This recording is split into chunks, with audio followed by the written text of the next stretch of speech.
I need to introduce the next panel, which is comprised by our wonderful contributor to the program committee, Tina Shelton. She was a key contributor, as well as is now an at-large board member. And I will allow them to go ahead and begin their introductions of one another. Thank you. Thank you. Thank you. Dee, thank you for being here. Thank you for your leadership and keeping us on track. I want to apologize. We were working really hard to have a yoga break in the last 15 minutes. We seem to need those minutes to get a few more comments in for our member meeting. I would like for us to all go grab a glass of water to toast the end of our Congress. So welcome all to our River of Peace panel. We are looking forward with confidence as we transform the world. So we are drops of water. As we join together with local members and other local groups, we become a stream and then a river, and we gain momentum and we join with watersheds of movements working on other issues, but we are always moving. Always the power of water that is sometimes changing forms, but always moving us forward. We may at times feel like we're moving backwards, but I want to say that's a trick of perspective. We are moving forward like a bend in the river, and we may see some of the same landscapes, but we're not really viewing it from the same place in time. We are moving forward. Like the mighty Mississippi, and I'm a Louisiana girl at heart, so some metaphors speak strongly to me. We are moving to join this powerful gulf and ocean that shapes our world, our existence. Our feminist activist roots bind us together just as powerfully as the chemical H2O bonds, but even more powerful is our movement. We are not glistening dewdrops, although I do admire your beauty on all these little Zoom windows, each of you, but we don't fade with the sun. And I can recognize here that there is room in the movement for all of us. And as Jen Hoffman of the Americans of Conscience checklist likes to remind us, using indigenous wisdom, we are all flying like geese together in a formation. And as we fall back and take a break when we're tired or weary, we let others take a turn at leading. So we are ready again when it's our turn. So no apologies if you are managing illness or caring for someone or just keeping it together. Just like there are many roles, some of us on the streets for years, literally like Ellen Thomas. Some of you don't know that story, but she was literally in a tent across from the White House. Some on school boards, some on city councils, some refusing to look away and being the witness we need. There is room for all of us. By the way, if you are in a caretaking role right now, make sure you're connected with our sisters in the Every Mother is a Working Mother movement, bringing caretaking wage ever closer. Speaking of our economy, can we give a shout out to those who are transforming our economy from warheads to windmills, an economy of our own, public banking, and simply the fundamental recognition that capitalism is unsustainable and unhealthy, right? We heard those wonderful presentations earlier today, and we'll say it again. If you missed them, they will live in our magic Zoom WILPF YouTube page. So exciting. How do I know that this transformation is imminent? Because peaceful nonviolence is radically transforming us and our movement already. With an indulgence from my Philly area folks who have heard me say this, we stand on the power of people to create the change. And if you don't believe me, take an internet hop over to World Beyond War's list of all the times that people stood in the way. Because people stood in the way, there was nonviolent change. It will blow your mind.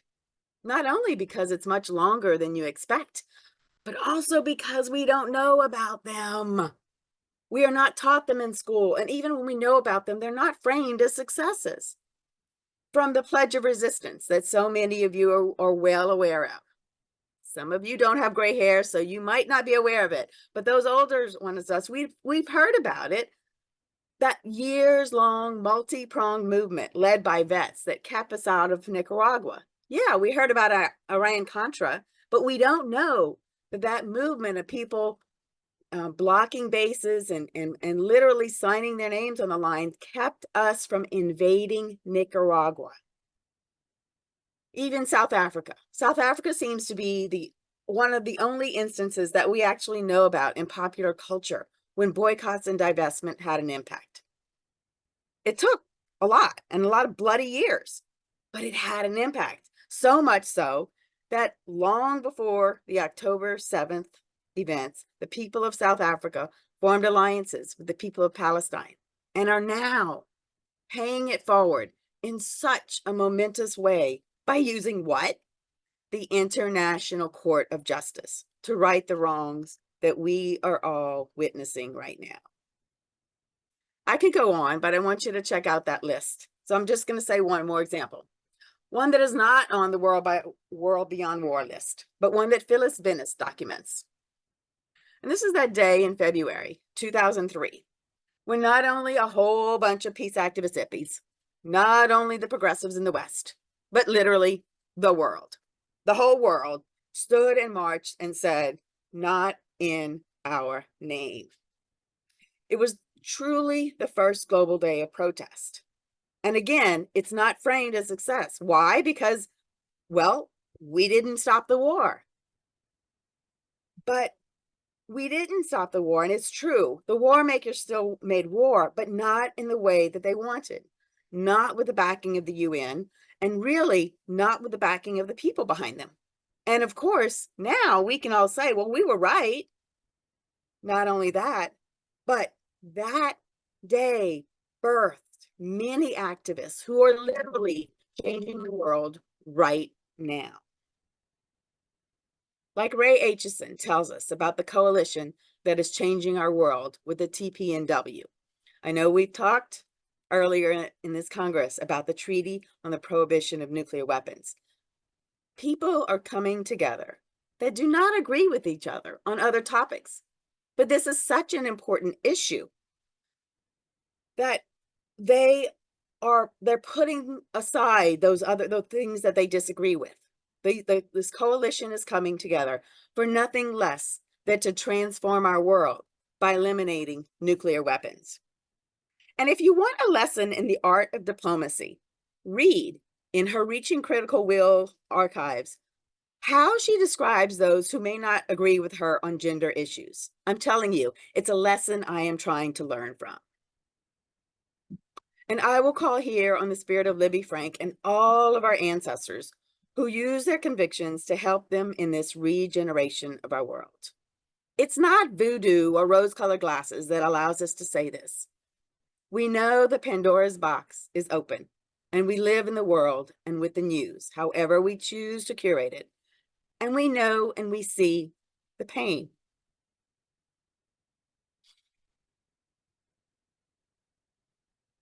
The pain of our Rise sisters that we heard on Thursday, and the stories from Palestine and Israel yesterday.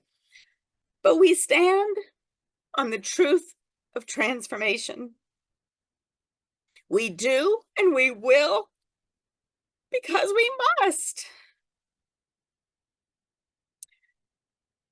Brain science is helping us to let go of unhelpful negativity so that we can ride this wave of transformative energy. Please do not hear me say that if you're hurting, you're left behind or you need to get with the program, because I'm not saying that.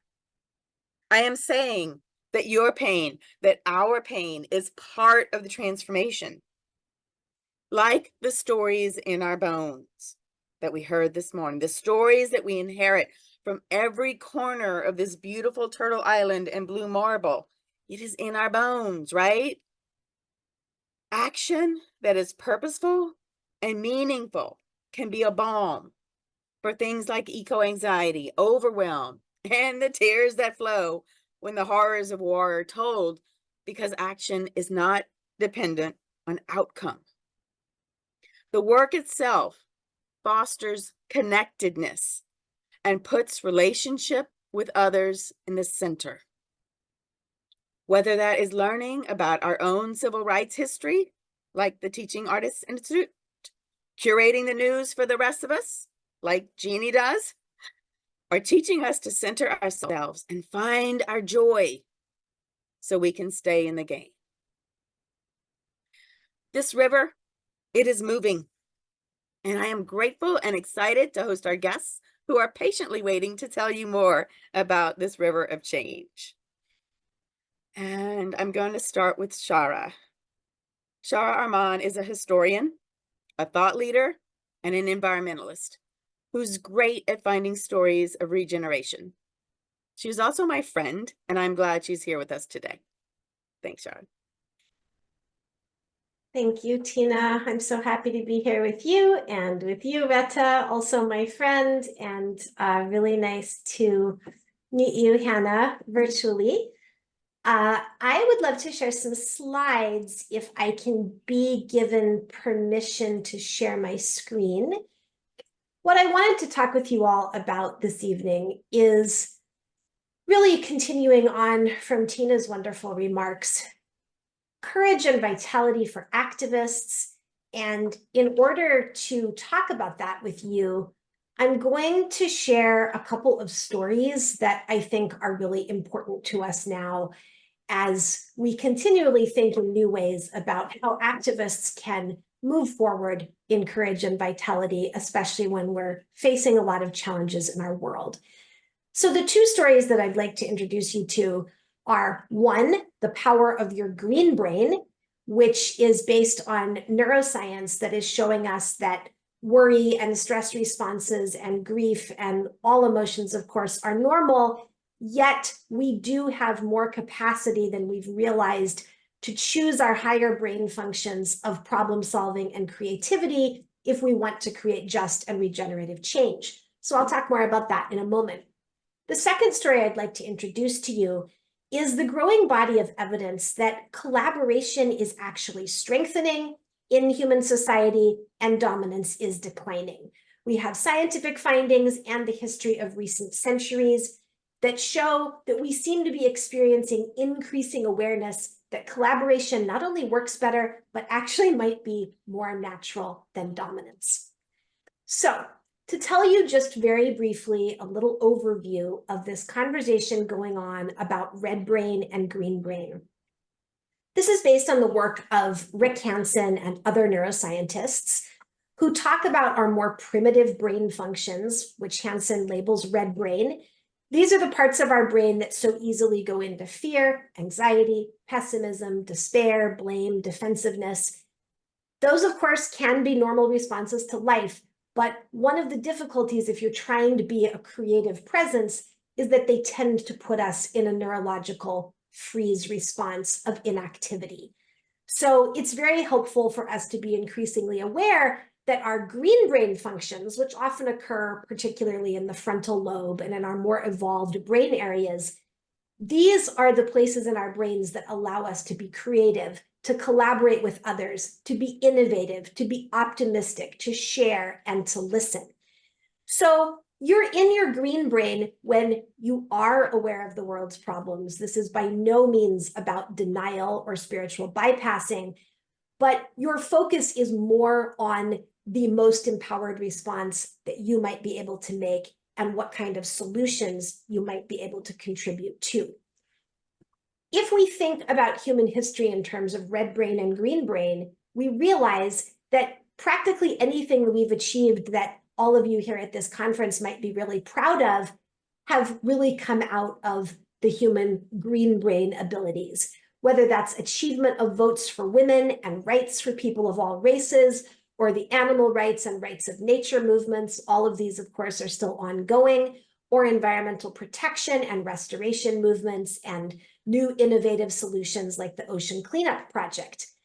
One example I particularly love to talk about, and I'll try to do it briefly because I do love to talk about Wangari Maathai. She is one of, I think, recent decades' most wonderful examples of someone who really lived primarily from her green brain. As she came to recognize that rural women in Kenya were suffering the effects of deforestation and that there were also a lot of environmental impacts on water quality problems, she developed one of those brilliant win-win, multi-win solutions that paid rural Kenyan women to grow tree seedlings and plant and tend them. This has led to restoration of rural Kenyans' forests, water, and food supply. The Greenbelt movement has planted over 51 million trees since 1977. I do want to note that Matai accomplished all of this while experiencing persecution from some of her family members. Her husband divorced her, apparently because her engagement with not only a full-time career, but this massive level of activism was just difficult for him to accept. And she at times experienced persecution from her government as she served as an activist for democratic rights. So when we talk about Green Brain, we are not talking about necessarily living a life that is all bliss and ease, but once again, it's about that choice of where you're directing your energy and your focus. I really recommend that you feed your Green Brain awareness of the things that are going well in the world so that you feel more empowered to contribute. It sounds like some of you are already doing that based on things Tina said. I always recommend these free email news sources such as the Optimist Daily, the Good News Network, Positive News, and Reasons to Be Cheerful. You're welcome to check out my podcast, Humans and Earth. You can read Rick Hanson's book, Hardwiring Happiness, which goes into more detail, or books on positive psychology, or the fantastic book, The Future We Choose, by some leading climate negotiators who are very committed to a green brain approach. So to wrap that up, I'll just say neuroscience is showing us that our mental state is often a choice. This doesn't mean that we don't suffer, but that even in the midst of suffering, we look for the most empowered and creative response that we are able to make. And I encourage you to learn more about this if you can, and also share these neuroscientific basics with others. Collaboration. Recent scientific findings keep showing us that life on Earth may be more a story of collaboration and interdependence than competition. We're going through a huge revision right now of our understanding of how evolution and sort of the laws of nature actually work. If it turns out that collaboration is more natural than competition and domination, then this important natural reality can really support any kind of work in peace or justice or environmental restoration. Terms to watch for in the scientific conversation are things like mutualism, symbiosis, and ecosystem services. Here are a few quick examples. We all know, but maybe we sometimes forget, that we live in a mutualistic relationship with plants who are producing our oxygen and we're producing CO2 for them. We are starting to learn more and more details about the fact that we wouldn't have any food at all for the human population if it weren't not only for plants, but for the microbes that are in relationship with plants in the soil, on their leaves, etc.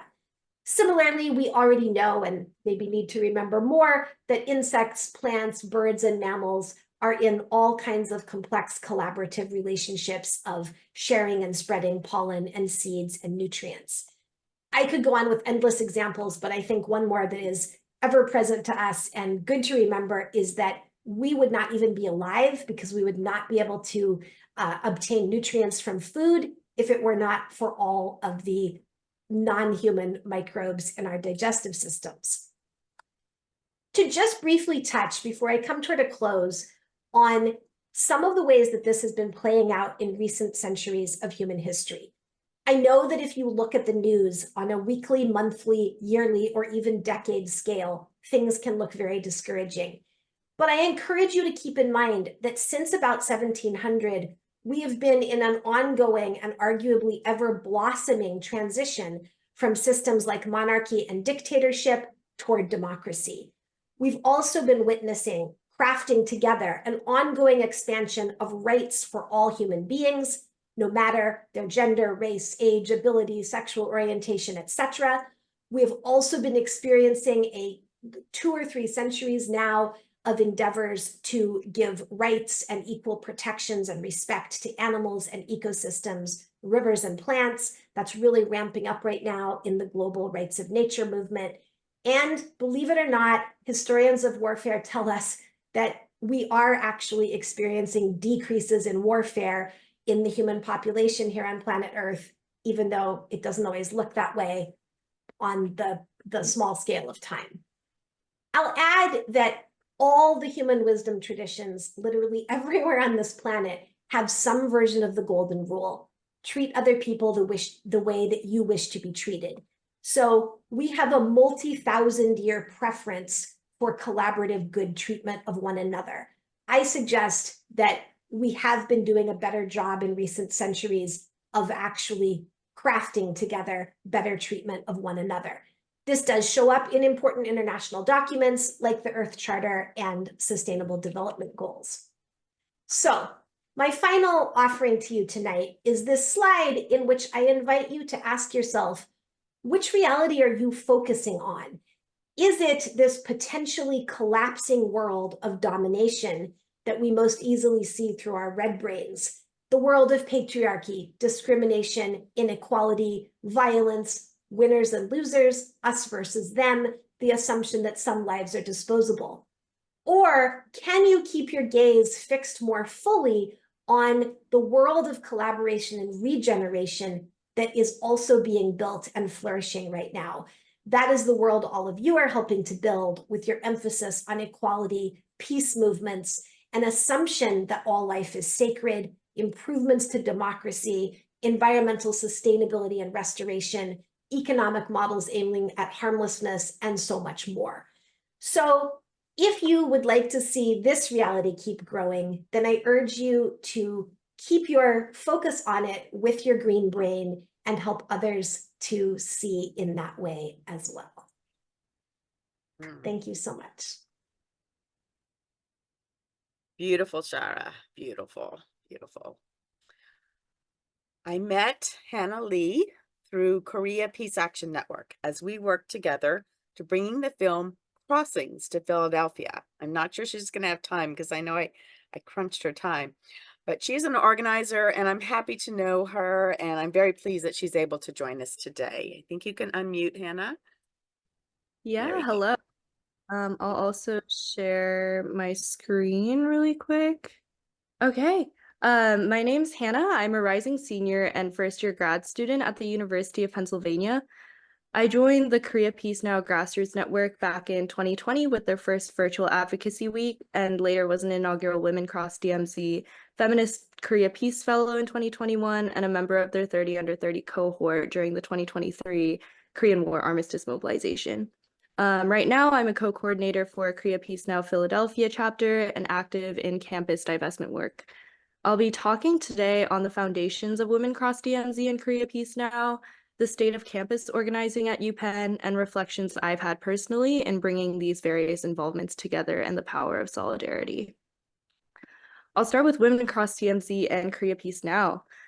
To give a very brief history on the Korean Peninsula, the Japan-Korea treaties of 1876, 1907, and 1910 began an escalated Japanese imperial colonization of Korea, which President Taft explicitly approved of in the Taft-Katsura Agreement. Japan's victory in the Russo-Japanese War in 1905 also sparked discussion between the US and Japan regarding their respective spheres of influence in East Asia. And ultimately, Japan left the Philippines to the US, which had been a colony since the Spanish-American War, and the US approved of Japan's view that annexation of Korea was necessary to ensure peace. Then in 1910, Korea was officially annexed. With Japan's surrender in World War II, its rule on Korea also ended. With the war over, armed forces from the Soviet Union and US quickly took over what spaces had been left by Japan, and escalation of the Cold War erupted into a hot war in 1950. The Korean War is still one of the most destructive conflicts to exist in modern times, with one of the highest proportions of civilian deaths and over 4 million lives claimed over the course of 3 years. After years of a war of attrition, the armistice was signed on July 27, 1953, establishing the Korean Demilitarized Zone and putting a pause on the violence. The military commanders from the US, North Korea, and China promised to return within 90 days to negotiate a political settlement, which never happened, leaving the two Koreas in a constant state of war to this day. So given all this history, Women Across DMZ was founded under the context of women's role in peacemaking. I'm sure many of you guys know, but women's involvement has been found to result in longer lasting peace agreements, and these facts give some of those figures. Despite this and women's unique states in achieving peace, women have largely been excluded from formal peacemaking initiatives despite mandates for their inclusion. With this in mind, Women Across DMZ was founded in 2014 by Christine Ahn with the larger purpose of mobilizing women for Korea peace.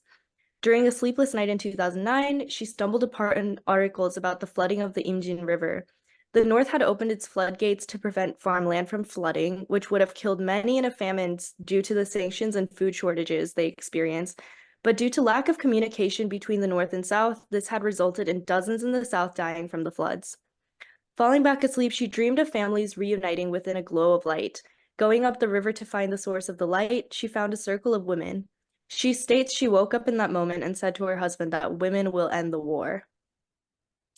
In 2015, Women Across DMZ organized a historic crossing of the DMZ from North to South Korea by 30 women from around the world, including Gloria Steinem and 2 Nobel Peace Laureates. Peace symposiums were held in Seoul and Pyongyang, and women from the North and South convened at the respective borders to welcome their crossing. Since then, Women Across DMZ has been involved in efforts to convene North and South Korean women and peacemakers on a regional and global level.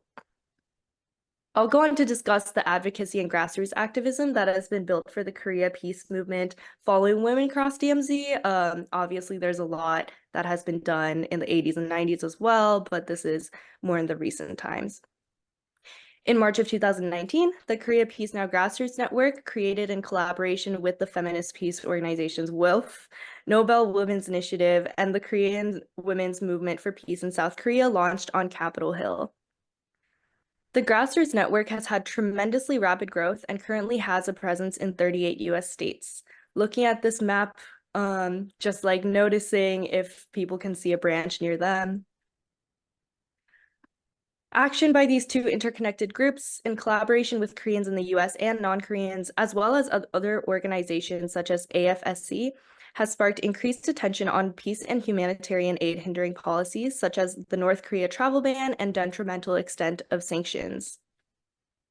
Advocacy has been a large part of Korea Peace Now. This has included meeting with congresspeople about House resolutions to end the Korean War, with peace agreements, and continuing reintroductions of such acts.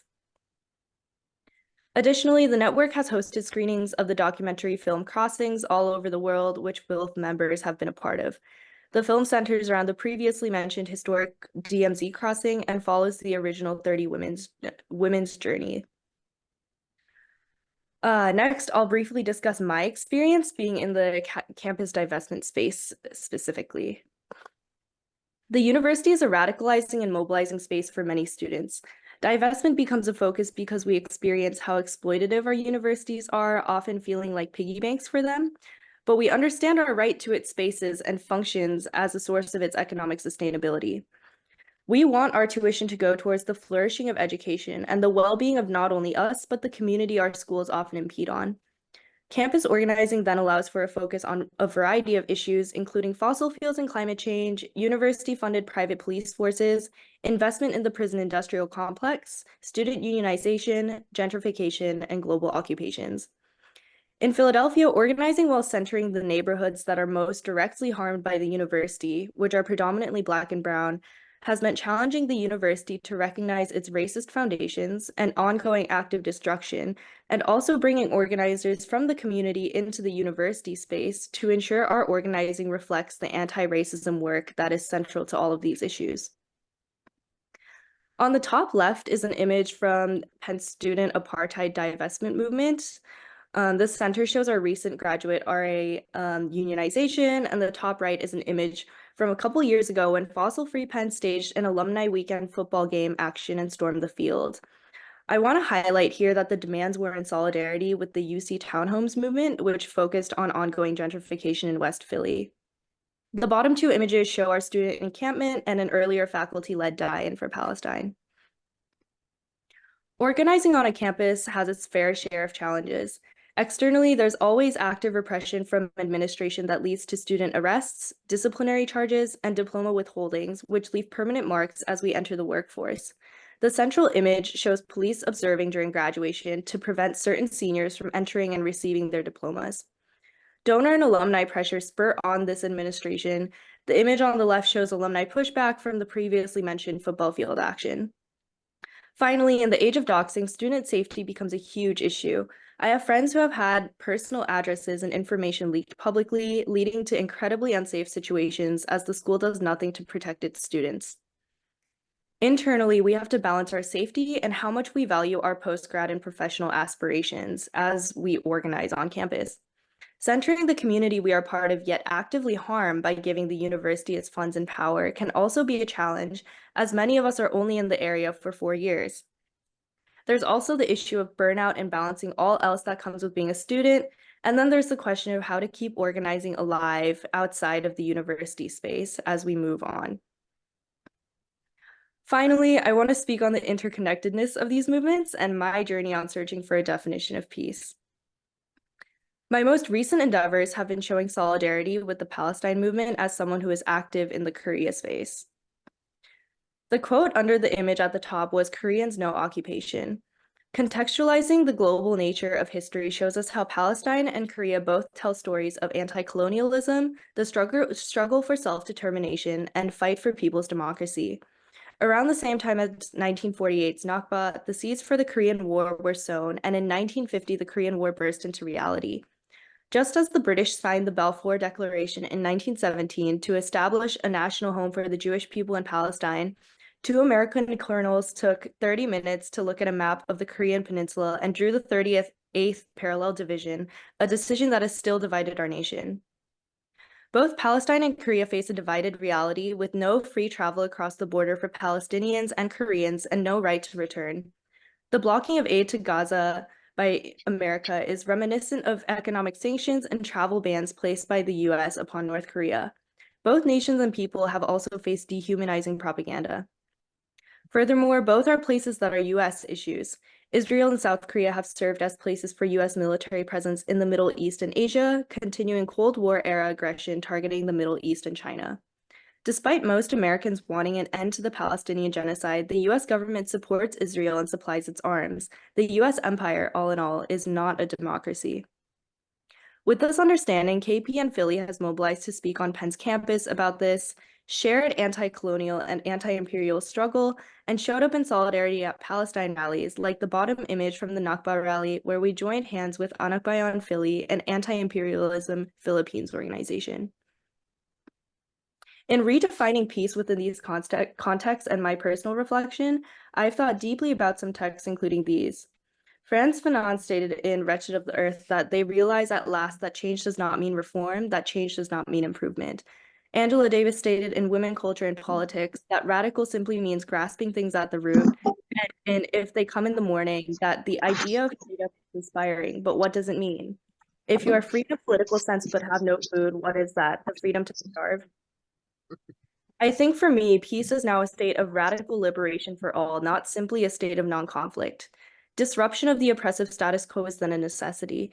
In reflecting on the work I've done and seen, disruption is broad and encompassing. It can be placing pressure on institutions, radical community building and sharing love, and political education, including this Congress.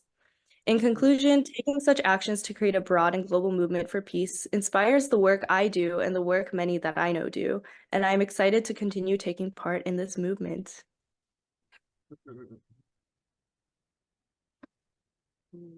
Thank you, Hannah. And I should have said earlier, just like our other presentations, we will have time for questions after. So, Reverend Rhetta Morgan is a blessing who I was introduced to through the Humans and Earth podcast. Her wisdom and heart shine through, and I will let her take it from there. Welcome, Rhetta. Thanks for being here. Thank you. Thank you so much. Peace and blessings, everyone. It is such an honor to be amongst you while this most important work is taking place. I do a number of things. Today, I want to focus in a little bit on the work I do for about 25 to 40-year-old movement workers, activists, organizers around defining their own spiritual foundation. And I'm an interfaith minister, so that is across many different traditions and people who don't have a particular tradition, but it's about grounding in something bigger than oneself. And so how I'd like to share a little of that with you is through an experience. I'm going to be talking about some of the medicines that I share with them in particularly in community, in communication. But I'm going to do that first by inviting you, to invite you to take a deep breath with me, if you will. I want to invite you maybe to take another, y'all are all on mute, but let's make a sound, as take a breath in and make a sound as we let the breath go, if you will, right? Here we go.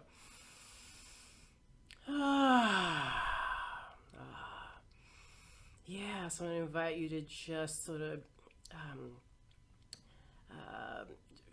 enjoy the experience of breathing deeply and just noticing how your body's doing, noticing the other faces on the screen. I'm going to come a little bit out of the brain mode. That's the invitation in this moment, to sort of drop into heart space a little bit. And to support that drop, I'm going to sing what I call a wordless prayer. In the interfaith spaces, when I'm invited to meetings, there are people with many different belief systems and no belief system. And to sing a prayer with no words is to invite everyone in. That's my hope and intention. So as I am singing, I also want to invite you to consider, so that you're actually going to do a little bit of heart work as you listen. I want you to think about, who do you work for change for, right? Why do you do the work you do? What inspires you? Who do you want to hold on for when you're tired and keep working, right? Why? What is it that has you in these meetings, in this Congress? What calls you forth? What calls your heart forth? So I'm going to invite you to settle into that space as I sing my wordless prayer.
Ashe. And so I just want to offer a couple of words to go along with the medicine of sound.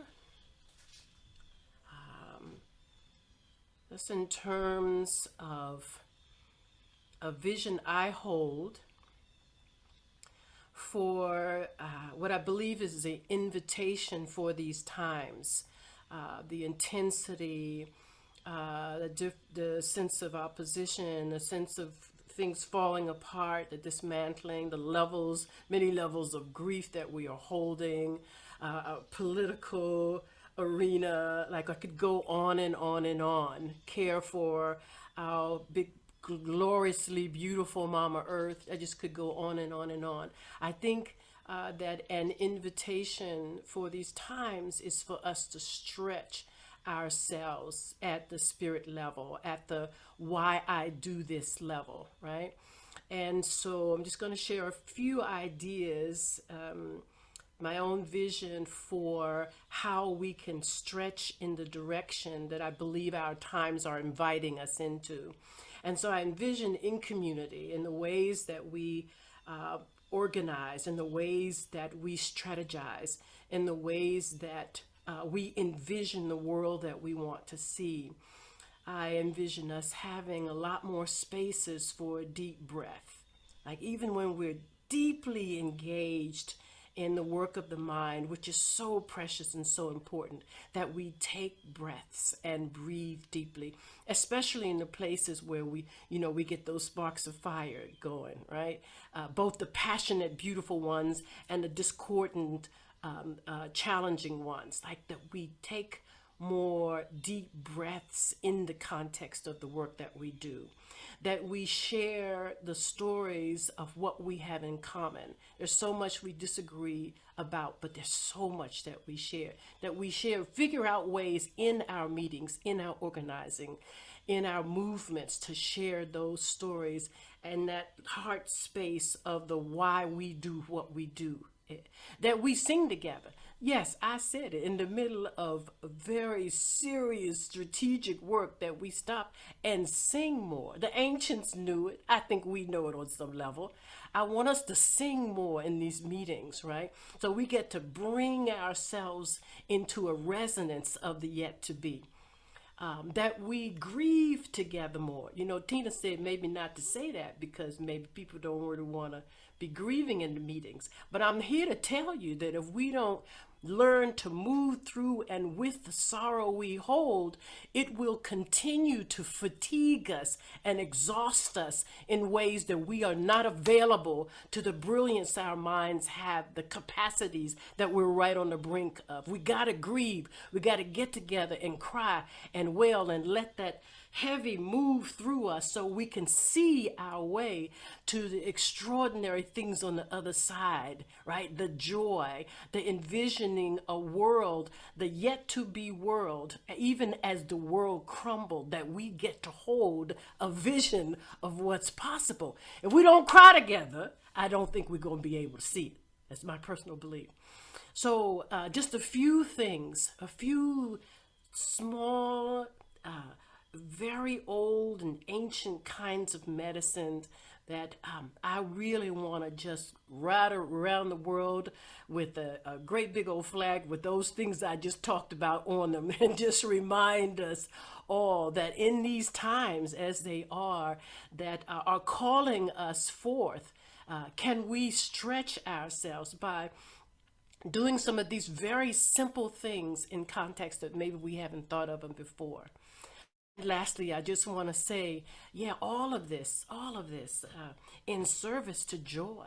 Like, can we, as a kind of resistance, as a way to bring the resonance of the world we want into view, into our bodies, can we actually, laugh together? Can we call forth the things warm our hearts, the things that we are all inspired by, right? Can we share in those moments? Because what I see happen over and over again, as we become more than the sum total of who we are as individuals, when we join our joy, we become exponential. We have the potential to become exponential and to overcome and to bear things that feel unbearable, to overcome things that we can't figure out with the mind, right? There's just such possibility. So I just want to end with this idea of joy being one of the great gatherers of both spirit and thinking and mind, and allowing us to gather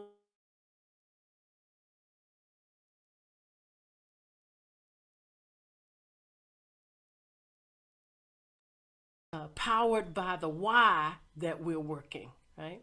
So I want to end there. So much peace and blessings to your work as you go forth. May we live to create together more and more pathways to this world that we are holding as a vision. Fewer and fewer of the breakdowns, more and more of the North Star. Let's build each other and our world up together. Ashe, ashe, ashe.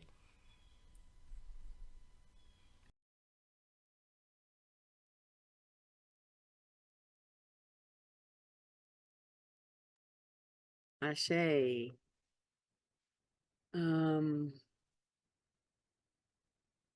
So many things that you said and Chara said, and even what Hannah said reverberated with themes that we've heard earlier in the week. Just want to take a minute. We've had someone bring song to us earlier today. Yes, earlier today. We had music performed, and we'll have a repeat of the concert later. Hannah, thank you. Thank you for bringing that lens. I know there were some other things you didn't get to reference to. Oh, and Chara, I wanted to say that we had 2 presentations earlier on economic transformation that your stuff was just fitting in right in with. So that was really nice. Hannah, I know you wanted to talk a little bit about the specific connection between PEN and the Palestine movement, and I probably shortened you up. Do you want to just add that, and then we'll open it up to questions? Oh yeah. About PEN and Palestine specifically, PEN was one of the initial spaces of conflict even before October 7th. The externally organized Palestine Rights Literature Festival was scheduled to take place on our campus in late September. But faced with accusations of anti-Semitism, the administration had to release statements condemning the festival itself in the beginning of the fall semester. A lot of donors didn't see this as enough action and pulled out hundreds of millions of dollars of funding in the following month, and the festival was officially canceled by the administration. After October 7th, our president was called to testify at a congressional hearing on campus anti-Semitism, where she gave responses on protecting freedom of speech and stating that anti-Semitism on campus had been controlled and not the hostile majority like perceived by some. But this led to more backlash, and the president and board chair resigned in mid-December, days after the hearing. We did have lots of student protests, rallies, and encampment starting in April, but which was quickly dismantled by PEN's private police force in early May. And a lot of students have faced like very private disciplinary charges from the administration, in which case if they speak up or if information leaks and students mobilize in response, those individual students would be punished a lot harsher, and they have been targeting graduating seniors, and recently concluded that at least 4 students will have diplomas withheld as of now. Though this information like is still ongoing, we can't really do anything about it. We can't really act on it at the moment in case those students face even more repercussions.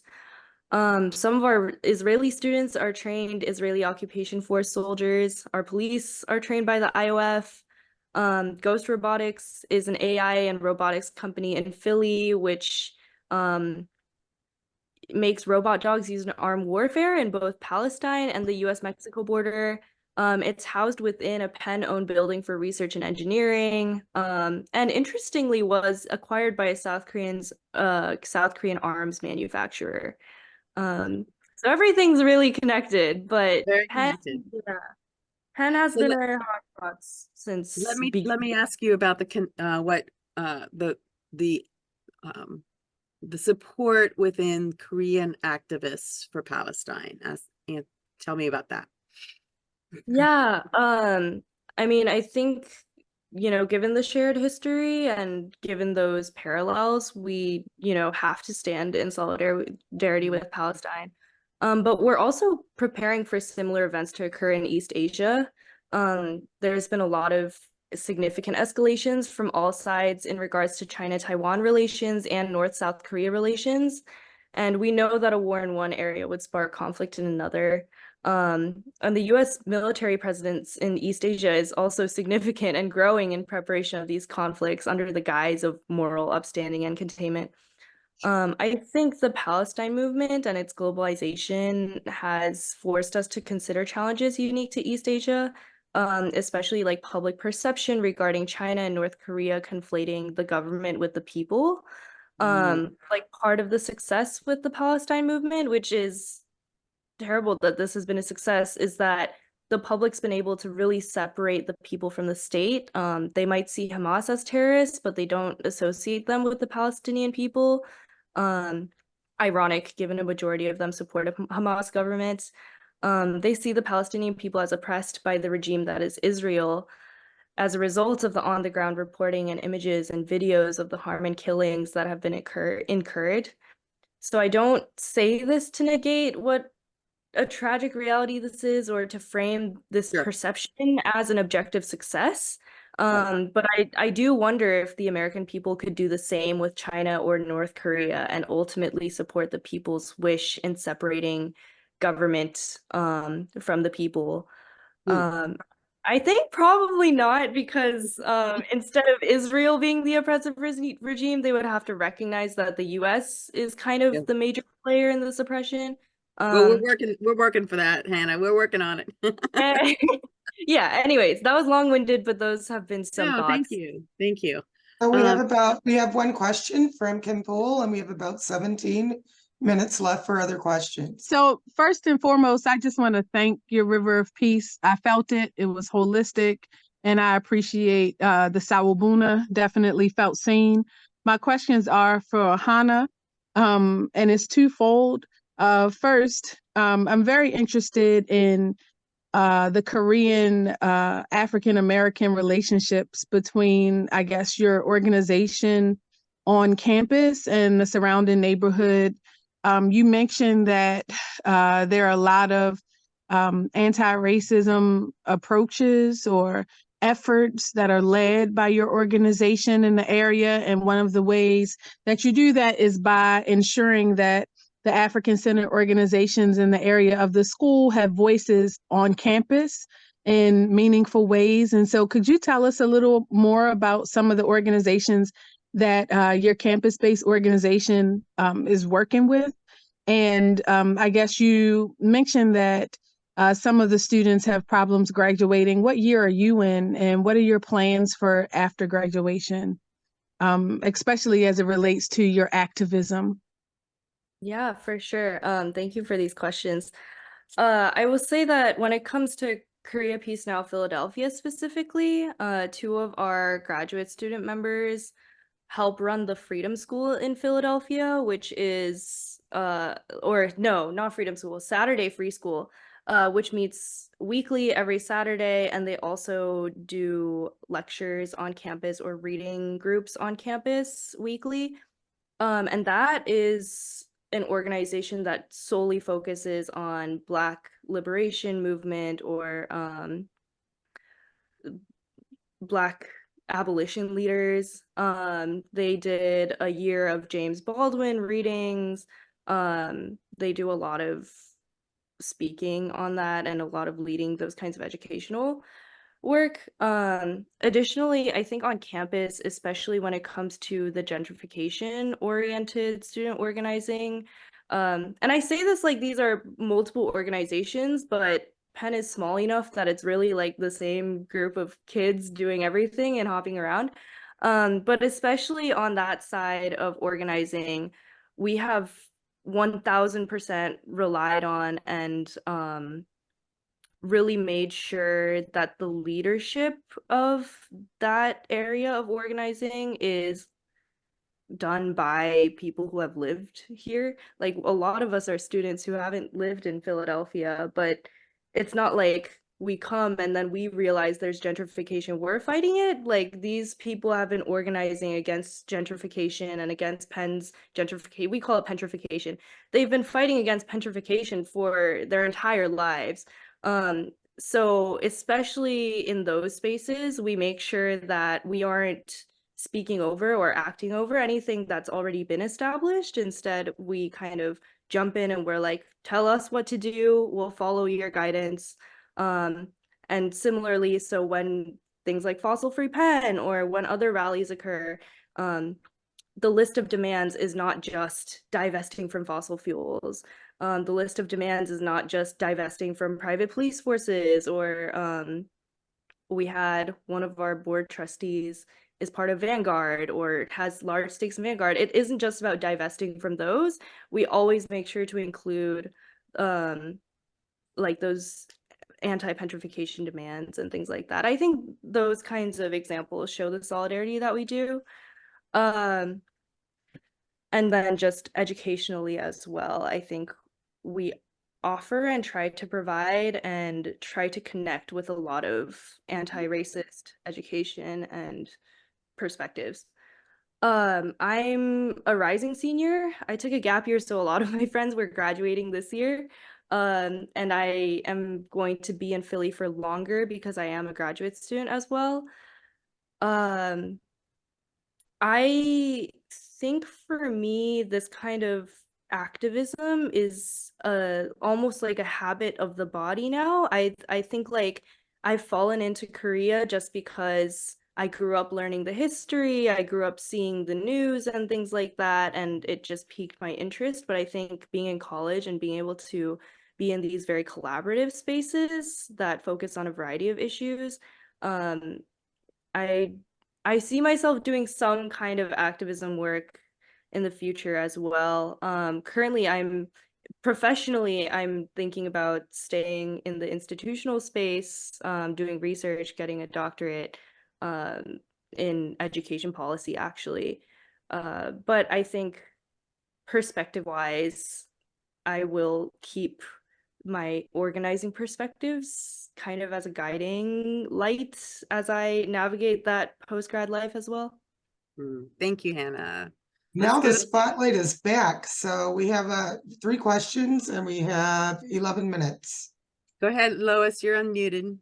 So weird that I can't spotlight on Kim, but thank you. I note, Kim, that we as International WILPF have been involved for several years with a women's peace space on the demilitarized zone. And we've been doing some work with women in North Korea as well as in South Korea. And if you want to write me after this week, I can tell you more about it.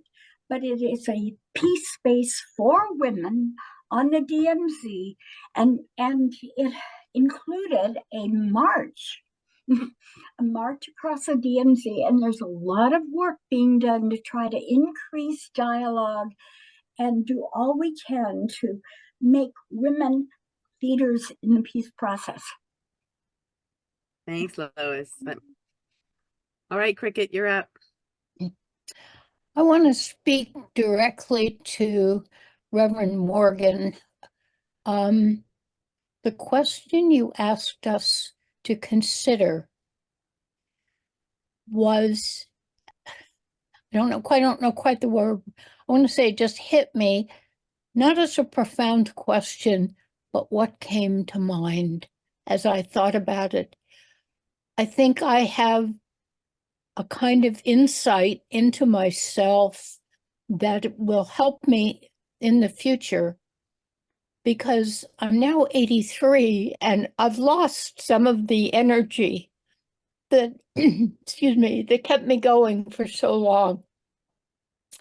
And I just have to thank you as I face addressing whatever happens with me, whatever it is that is moving me these days, that time with you will make a difference. So thank you so much for being with us. Thank you so much for sharing that. Yeah, I think over the years, the why can change as we get older, right? The why we change, some of our focus does change, but being in touch with that why can be a very grounding kind of navigation, for as long as we do this kind of work. Yeah. I think we can only spotlight if someone's on camera, so Yeah, I they're think not on that's camera. Janet Slaughter also has a question. We have 9 minutes. Thank you. Yeah, my question is for Hannah. I've been doing some research on student activism. I published an article. I think it's on the International WILPF website. And if not, it's also on a local website on an alternative newspaper here in Fresno, California. International WILPF is considering starting a blog about international student activism around Palestine and allied movements. And I'm wondering, Hannah, if you would like to be a part of that. And one thing that occurs to me, I'm a retired feminist activism teacher. One of the things that occurs to me is that we could put together this Q&A that you did with your presentation, and that could appear. But also, if you would like to be interviewed by the person who is probably going to be leading that blog. Her name is Sophie Antonelli. She's from Argentina, but she lives in the Netherlands. Are you interested? I mean, yes, and I'm honored as well. I can also provide names of at least at Penn students who have been That's great. super, like That's involved great. and even like so much more than me, so involved. So yeah. Thanks, Janet. I can connect y'all after offline. Appreciate it. Let's unmute Sylvia. Go ahead, Sylvia. Just had to unmute. Thanks, Tina. Good job moderating.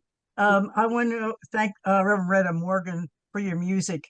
I found that so soothing and peaceful and also inspiring. And it reminds me of Reverend William Barber with his Poor People's Crusade.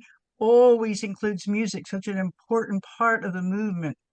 And he reminds us of the fight against apartheid in South Africa, the integral part that music played there. And I thank you for reminding us of that. And please keep reminding us that we need to remind ourselves too.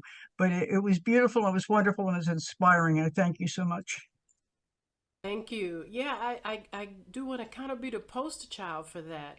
Like we think of music as something to focus on in between. It actually is a very powerful kind of technology, which we've seen in movements since the beginning of movements, right? We use sound as a way to get groups synchronized.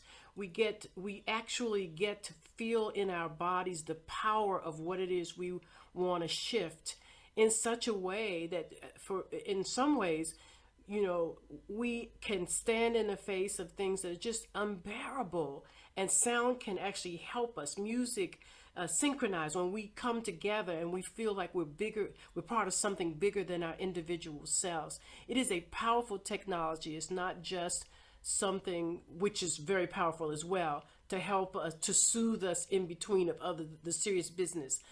Yes, I absolutely want people to consider it serious business. Thank you. Are there any other questions? Okay, I have one. It's kind of, I really want, I mean, I think it just took us all a moment.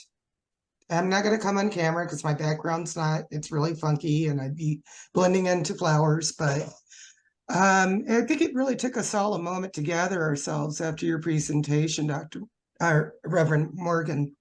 Because it was so intense, it was so powerful and peaceful. And so my question is a combination for both you and Chara. In return, in regards to the green brain and the red brain and triggers, right? So when you ask us, what is our goal? What are we trying to do here with the work that we're doing?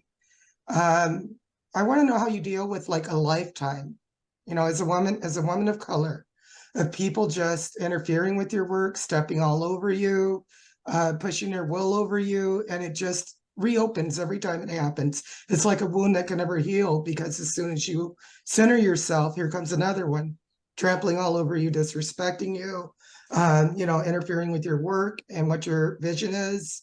And I'm just wondering how you get that balance, Chara and Reverend, how you maintain balance through that. I've been a long-term practitioner of Buddhism, but at times I forget my religion. And so I'd really love to get some insight from both of you. Thank you. Chara, did you want to go first? I think. I can, but I was going to ask you to go first. I will go first and be brief, actually, because I want to refer back to something you said, Rhetta, and then I want to share a resource that's right here on my desk. Based on my spiritual understanding and current neuroscience, which interestingly are really coming into agreement on this, I think Rhetta's phrase of paying attention to the resonance of what is yet to be is really, really crucial. So, I mean, we could talk about this for a long time from a spiritual perspective and from neuroscience, but just to be simple, I'll say that we're finding cumulatively from both of those approaches that when we keep our attention on what we desire rather than on what we don't desire, we are much more empowered and much more creative.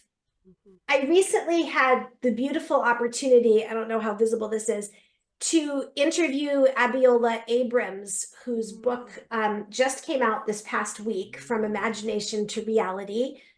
She's an African-American spiritual teacher and life coach. And I just strongly recommend this book because I think it too is an answer to your question. And I mean, my interview with her will be coming out on the Humans and Earth podcast sometime in June. So you can listen to that conversation if you want to, but I really urge you to buy the book because I think she does an excellent job of talking about the science a little bit, talking about the spirituality a lot, and reminding us that, yes, suffering is part of our existence in a lot of ways. And we almost always, if we're living and breathing, have the option to identify what is my most empowered and creative response in this moment. So that's what I would offer on that. And Thank Rhetta, you. I'm And looking apologies, forward there's to only working on this 1 one. minute.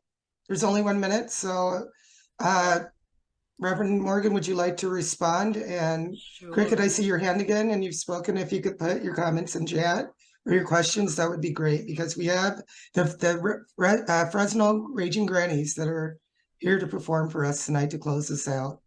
Well, I'd love to be quick. I think that making sure that you have strong circles of folks who really do appreciate and respect you, and that you get to share in that, to me, that's a kind of balance.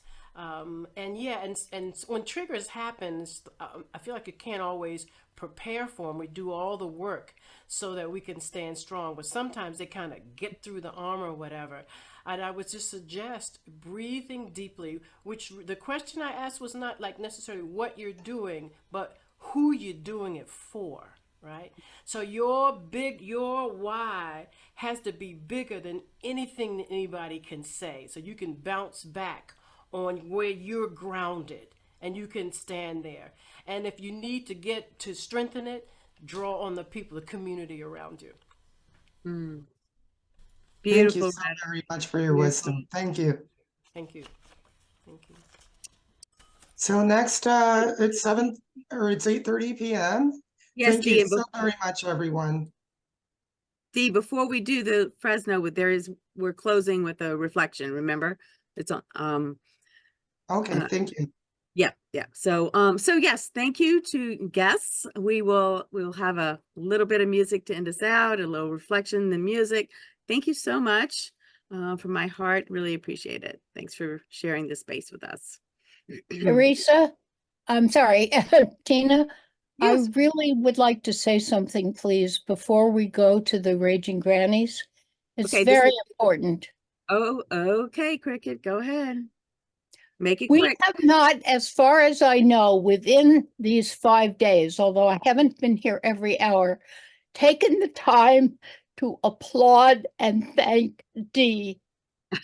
That was on my list. Dee has Thank you. taken on at last fall or whenever it started, took Last on spring. an incredible difficulty. Okay, you did say it already? No, I was about to do that right now, but thank you. You do it. So you start, Cricket. Okay. Well, that was worth waiting for. I have listened to Dee on numerous telephone calls when my phone is not great, hearing her story, hearing what she's going through, maybe occasionally making a useful suggestion, but she has worked incredibly hard. And I think it's so important that she knows how much I appreciate it, but how much other people do. I know there have been people at this Congress who originally opposed her, who who, what's the word I want? Who undercut what she was doing. She hung in there. There have been times, and her question just acknowledged how difficult it has been sometimes, even when people didn't realize how what they were saying came across, maybe even what I said, how it came across. We did not intend that. We never intended to hurt her, but I think we also have not spent enough time praising her. So that's what I want to do right now, Dee. Thank you, Thank you. Cricket. Thank I was you. going to say Very the good. word And thank you for your support. Thank you through all of this. Thank you. perseverance and vision have been a part of this process, this leadership for you. So you guys either do this or find your little reaction buttons on the bottom, because I need it. There we go. I need to see it. Now I got to switch pages so I can see everybody else.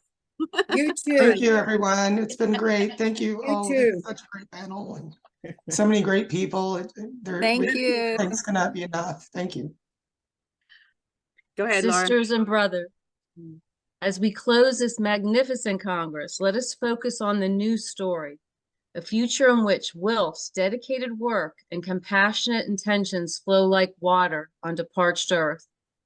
Yes, it is easy to fall into despair over the desecration of Mother Earth. Even those of us who dedicate our lives to improving the human condition can become distraught and distracted by the many obstacles we face in purifying our precious planet. Yet as stewards of this brave new story, we hear the clarion call deep inside us to co-create a thriving world. We are duty-bound to manifest progressive action, inspire our partners, and transform our world. Indeed, we are committed to build the mother of all movements. During this Congress, our honored speakers have shared their critical work in the field of water preservation, and they're asking us to get in the game. Let us heed their righteous call to action. First, let us acknowledge that water is the very essence of life. Second, let us remember that water is receding and being poisoned by unchecked greed. Third, let us not flinch from our commitment to equitably share water and all the commons. Lastly, let us recall that in mystical traditions, water is recognized as a feminine element, while fire is considered masculine. Is it any wonder then that water is threatened as wildfires rage?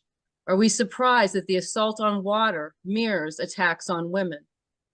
No, it is not surprising nor a coincidence. In fact, the relentless attack on all that is sacred tells us that we have much work to do to anchor our values. Therefore, let us shout in solidarity. We are streams of opposition, flowing into rivers of resistance, cascading over waterfalls of wisdom, rushing into oceans of transformation. Yes, we are change agents. We hold a bold and beautiful vision for ourselves and our children. And we comprehend that water is directly linked to the health of our body, mind, and spirit. We also understand the harsh reality that water is being used as a weapon to further deprive and disenfranchise. Water wars add to the number of climate refugees, escalate economic and racial injustice, and threaten civil rights globally. Therefore, we bear witness to the power of water and its intersectionality with all that we hold dear, and we pledge ourselves in solemn service. May the mist greet you each morning. May the clouds enhance your ability to dream. May the rain wash away your worries. May clear streams awaken your soul. May winter ice provide you with clarity of purpose. May crashing tidal waves inspire you to action. May a gentle pond keep you at peace. And may rainbows connect your heart to all others. Aho and Om Jai. Thank you. Well, thank you, Laura, for the addition to the schedule, which I wasn't aware of, but it's a really wonderful reading. And we really worked hard to get the Fresno Grannies here and prepared to present at 7:30, and that was the schedule. We also had a brief poem that was going to be read by Lois Herman, and I apologize, Lois. We are very much off track now.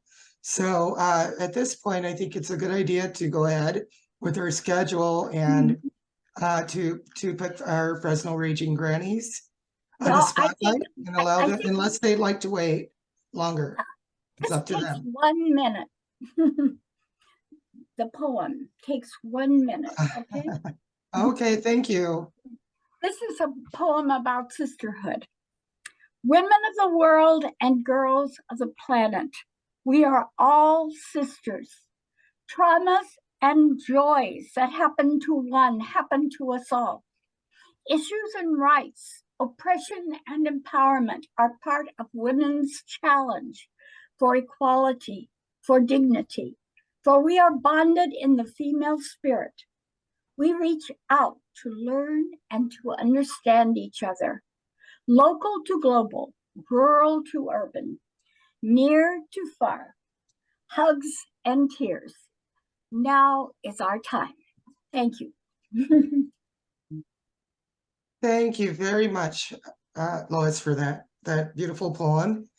And now we worked very hard and they've been waiting patiently, and we thank you so much for being so generous with your time. We'd love to hear from you. This is the Fresno, California Raging Grannies.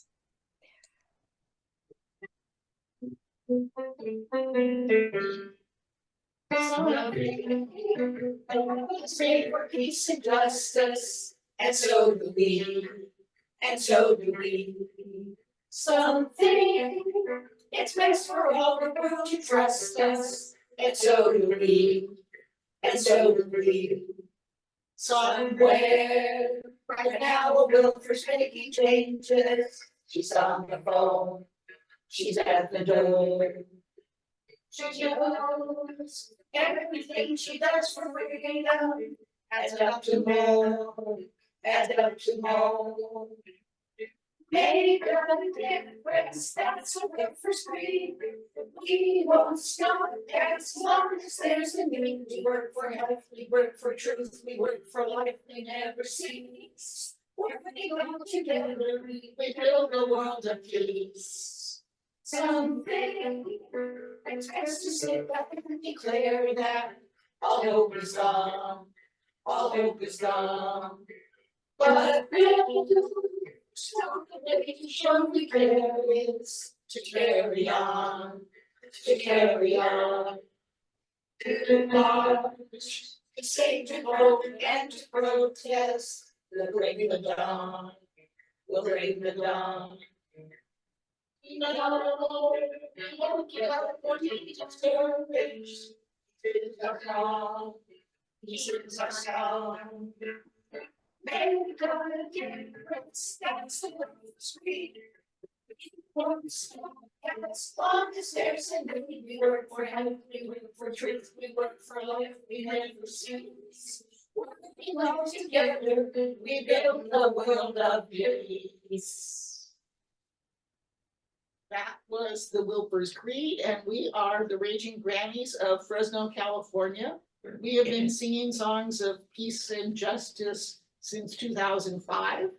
And there are about 100 gaggles of grannies all over the US and Canada with whom we share ideas and songs. And we would like to sing a couple of our favorite water songs for you just now.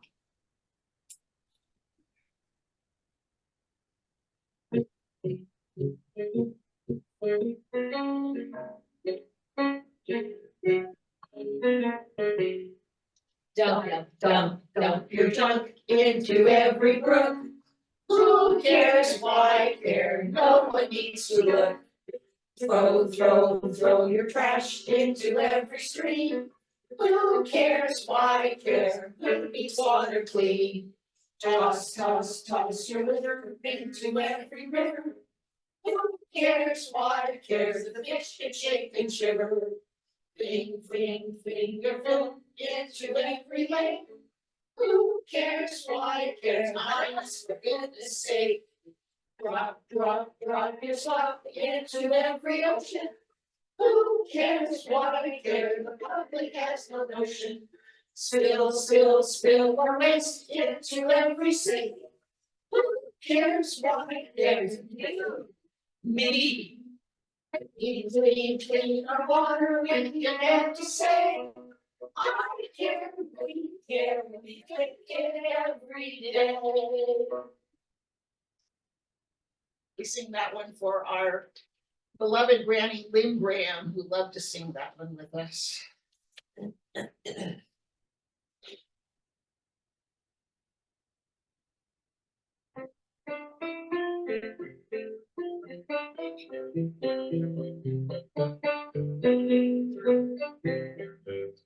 Rain falls on our land, rain falls on our sea.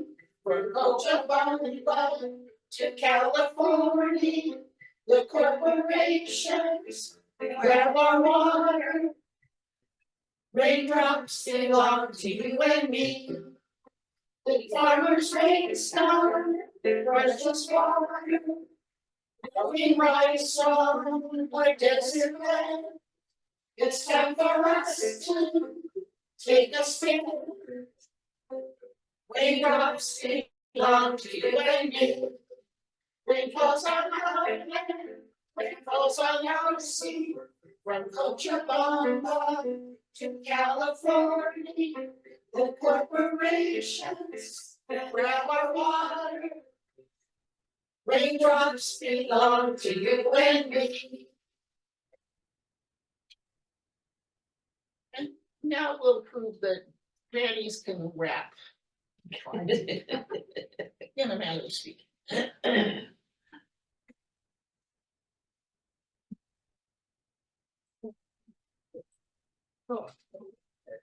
The sky is high and the ocean is deep, but we carry the planet like a garbage heap.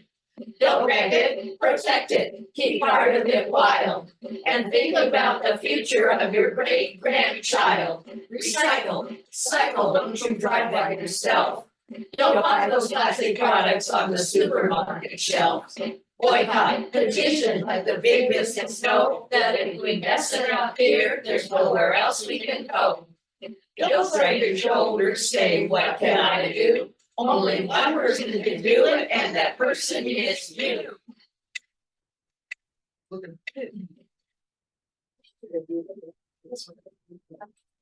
That's okay. I'm gonna stop. We want to close with our favorite peace song, and this one is we sing it and we remember Ellie Bluestein, who was our dear friend and one of our founding Raging Grannies, and this was her favorite.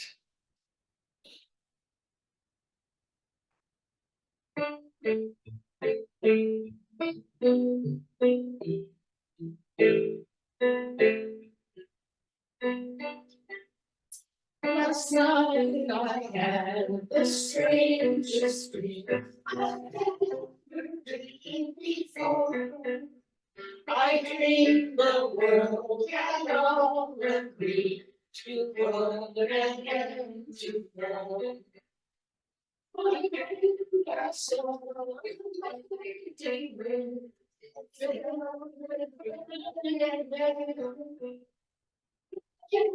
with red. They were silent, said they'd never fight again.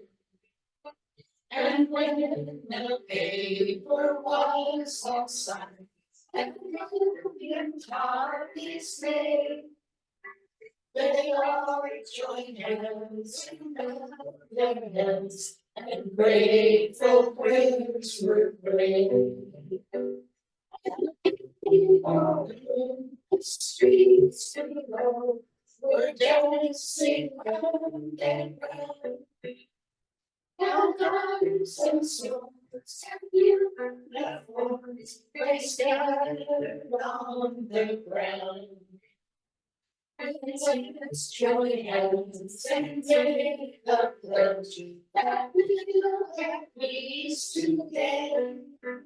And generations yet to come will never have to say. Last night I had a strangest dream I never dreamed before. I dreamed the world had all agreed to put an end to war. Thank you.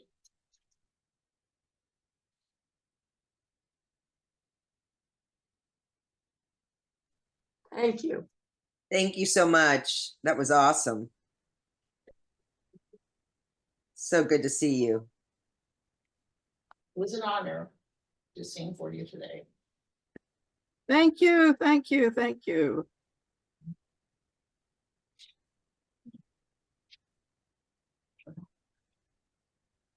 So I assume we have some closing words.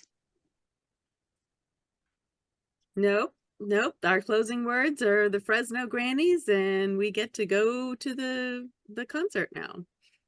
As far as other, yep. Wonderful. Thank you so very much, Raging Grannies of Fresno. That was just amazing. Thank you. Thank you. And thank you so much to the entire technical team. I know that Dotsa Zeps was the leader of the team, and she was wonderfully assisted by Lucille Eckridge, who came out of the woodwork and into the heart of the need. Ellen Thomas and Ellen Schwartz were important parts of that team. And I know that Tina, you also ended up with a lot of technical responsibilities. And likewise, thank you to the Congress Program Committee. So that was Nancy Price, Lois Herman, Tina Shelton, Dee Murphy, Lois Herman, and April. I'm not sure of April's last name. I'm sorry, without looking it up. Knudsen. Oh, thank you, Knudsen. So we've had. Thank you, tech team. And thank you. I thanked everyone in chat, but thank you, cheers. Darren, for doing it out loud. Thank you. I was planning to do that in my report as well as Congress coordinator. There's a lot that we've learned along the way, and we hope it will be of assistance to the next Triennial Congress, the 36th Triennial Congress coordinator. Thank you, Congress coordinator and teams. And thank you, all you who have attended this Congress. It wouldn't be the same without you. And thank you to all the presenters, of whom there were many. So it looks like we're just about ready to queue up Sara Thomsen, who was our concert performer on Friday night. Forgot to lift my glass again. On my water glass. Everybody, anybody got a little break for water while the music's cueing? Just thank you all. It was just such an effort and so wonderful. Thank you. Terrific speakers. Yeah. was a Yeah, great it program. was very inspiring. I'm so glad that it was recorded because I feel like I have to kind of go back and watch so much of it. I know. Exactly. Yeah. Well, So and rich. contemplate what was Yes. said. Oh, that's really. It was amazing working with the Congress Programming Committee. I think we all had synchronicity, we had harmony for the majority of the time, and we just bounced. So we would have discussions, and one idea would bounce off of another, which would lead to another idea. And this is how we came up with this amazing panel. We couldn't have done it without Nancy, having worked so long on this issue of water and attending the World Water Forums and being Earth Democracy Chair. So you're wonderful to work with. Thank you so very much, Nancy. I'm in too. It was really amazing. Thanks to everybody. So maybe it'll work this time.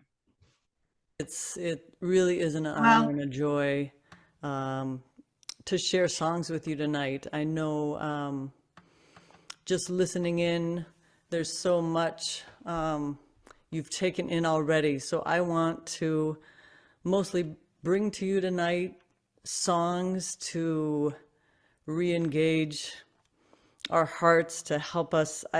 For me, song is a way to continue the work that we all do, to enliven, to rejuvenate, to help us keep learning and keep moving forward. So with that, I'm going to share this first song. And I hope, even though I know you're all muted, if you sing from wherever you are on any songs as you start to learn a chorus, that would thrill me, because singing is good for our heart, for our bodies, for the world. People say to me, oh, you gotta be crazy. How can you sing in times like these? Don't you read the news? Don't you know the score? How can you sing when so many others grieve? People say to me, what kind of fool believes that a song will make a difference in the end? By way of a reply, I say a fool such as I, who sees a song as somewhere to begin. A song is somewhere to begin. The search for something worth believing in. If changes are to come, there are things that must be done, and a song is somewhere to begin. And people say to me, oh, you gotta be crazy. How can you dream in times like these? Don't you read the news? Don't you know the score? How can you dream when so many others grieve? People say to me, what kind of fool believes that a dream will make a difference in the end? By way of a reply, I say a fool such as I, who sees a dream as somewhere to begin. A dream is somewhere to begin. The search for something worth believing in. changes are to come, there are things that must be done, and a dream is somewhere to begin. And people say to me, oh, you gotta be crazy. How can you love in times like these? Don't you read the news? Don't you know the score? How can you love when so many others grieve? People say to me, what kind of fool believes that love will make a difference in the end? By way of a reply, I say a fool such as I, who sees love as somewhere to begin. Love is somewhere to begin. The search for something worth believing in. If changes are to come, there are things that must be done, and love is somewhere, and a dream is somewhere, and a song is somewhere to begin.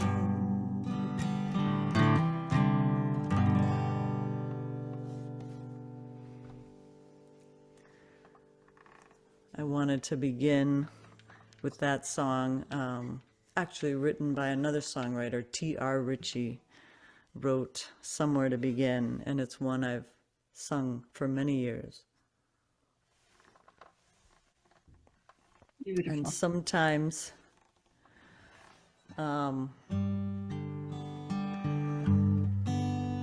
sometimes the weight of everything that we are working on makes us feel like what is there to sing about?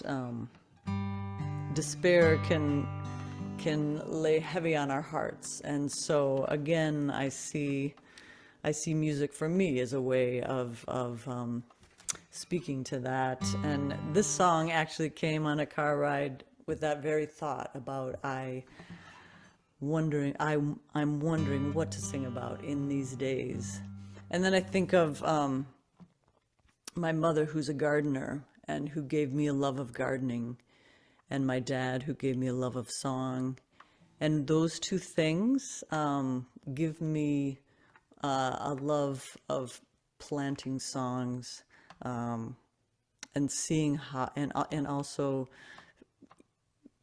I'm fed by songs, and again hoping that all of us find those ways, whether it be song, whether it be poetry, whether it be sitting by the water, that feed us and keep us going. So here's Song Like a Seed.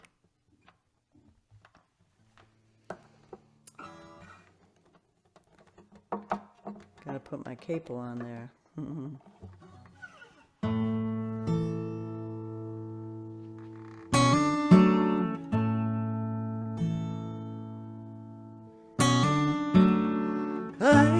What to sing about in these days? What rhyme or melody turn a phrase? What is your story now? Where is your gaze? What to sing about in these days?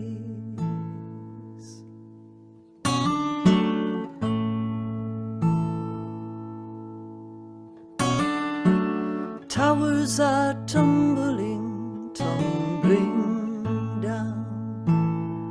Fortresses fumbling, crumbling crowns. Governments grumbling as they drown. Towers are tumbling, tumbling down.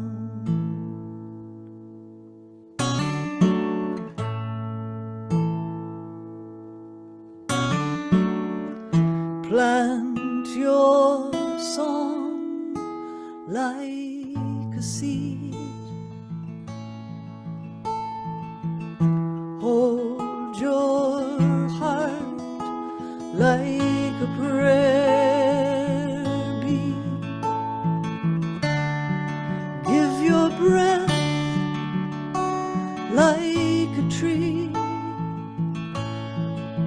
Set your souls deep, love free. I know a woman who walks and prays, follows the river's old rambling ways. Eagle flies over and butterflies play, watching the warrior walk and pray. What is your story now? Where is your heart?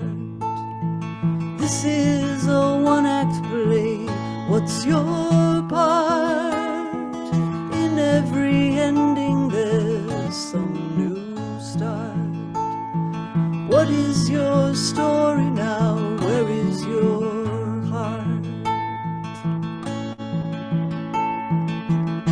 Plant your song like a seed. Hold your heart like a prayer beat. Give your breath like a tree. Set your souls deep, love free. There is a garden that grows at night, then in the winter it tucks in tight, drifts off in dreams about birds in flight that carry the seeds of this garden's life.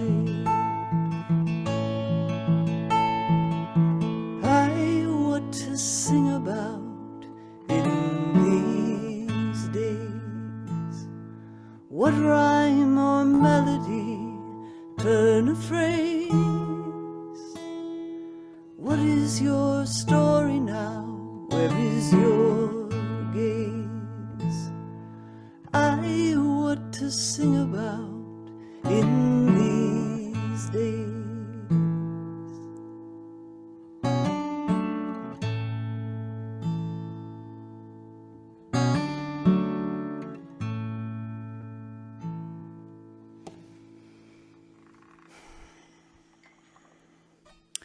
So that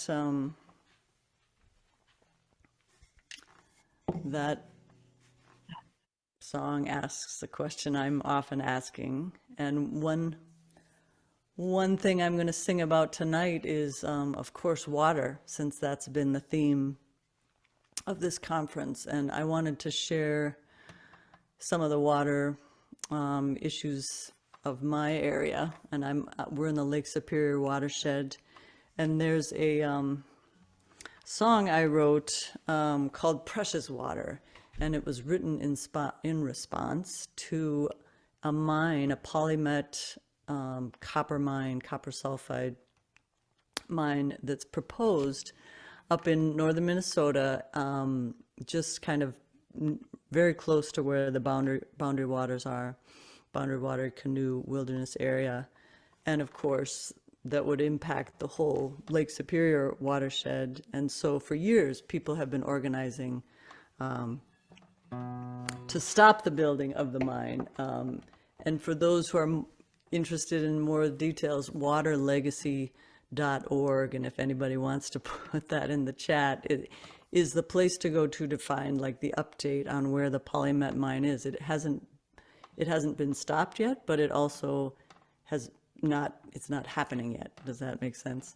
So people are still organizing to stop this mine. So the chorus on here, I hope for sure you'll sing this from wherever you are. And but it's a song.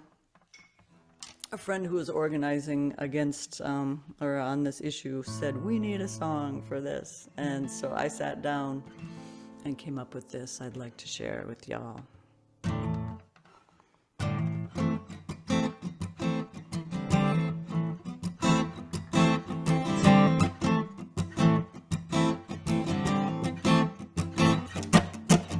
We don't want your sulfide mind. 20 years here, then you leave it behind. We don't want your acid brine seeping in the river's noxious wine. Short-term job creation, long-term devastation. Don't want your pollution crime. We don't want your mind. We don't want your mind. We don't want your mind. We don't want your mind. We don't want your company wish. Pretty plan served on a copper dish. What do we have when you finish? Messed up rice and poisoned fish. Pocket profit and you're gone first class. We get a toxic drinking glass. Bottom line's the dollar sign. We don't want your mind. We don't want your mind. We don't want your mind. We don't want your mind.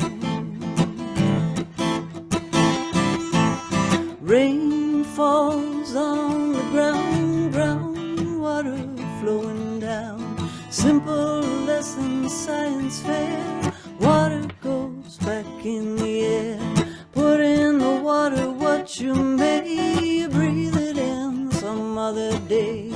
Drinking a well, wish and dream. Precious water, precious water.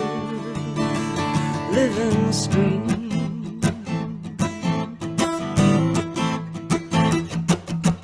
We don't want your careless plan creeping in this forest land.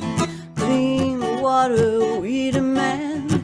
We don't want your helping hand, your economic contribution. Don't want your noise pollution in our ancient pine.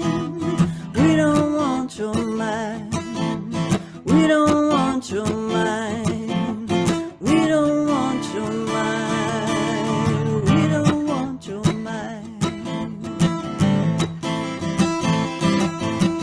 Rain falls on the ground, groundwater flowing down. Simple lesson, science fair. Water goes back in the air. Put in the water what you may. Breathe it in some other day. Drinking a well, wish and dream. Precious water, precious water. Living stream.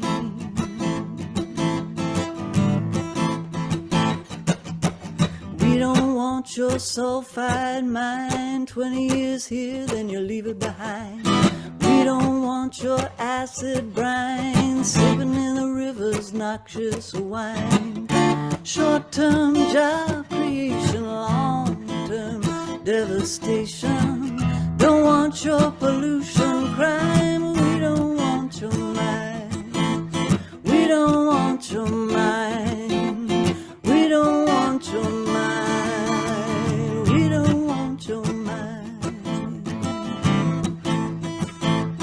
Precious water, precious water.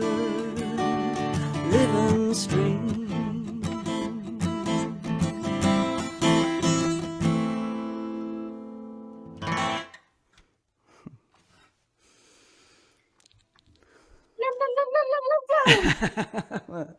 Thank you. I know I have to pretend I'm in the room with you all. Not pretend, I am in the Zoom room with you all. But to know that you're out there is good.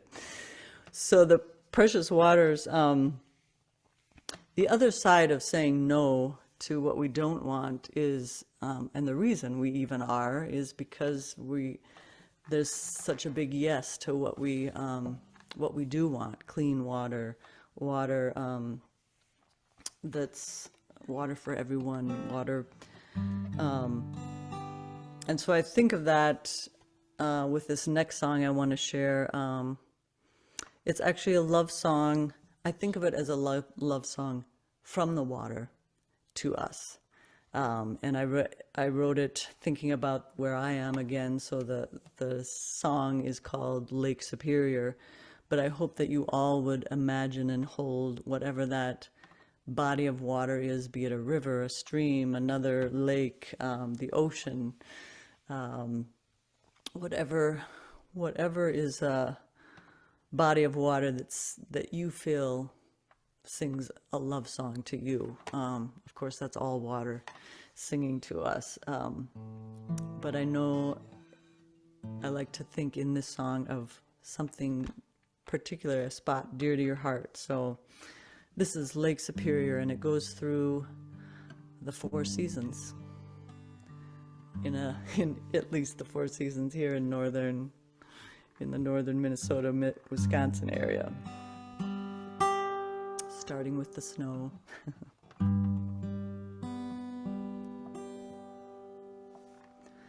Wood fire flickers, shadows on the wall, and the nightfall pulls a blanket upon us all.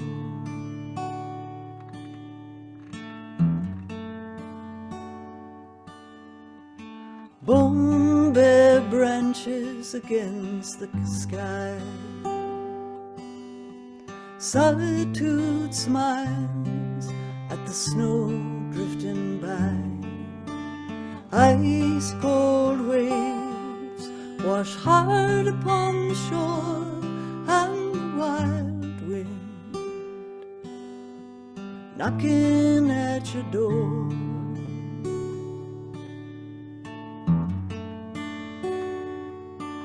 And the water will whisper a love song in your ear. Come near.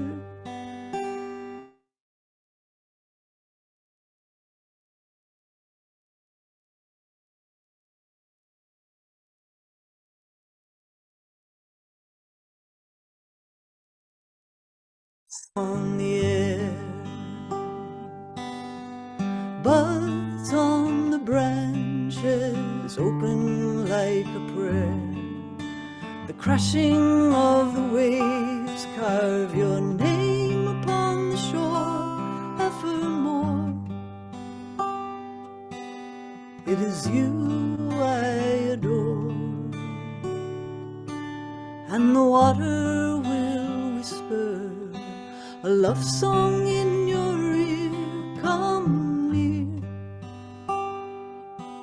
I will always be here.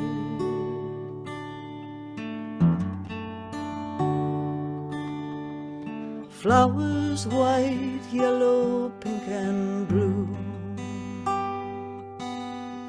berries and black bear, eagle flying true, lady slipper loom song, stories in stone coming home. You will never be alone, for the water will whisper a love song in your ear. Come near. I will always be here.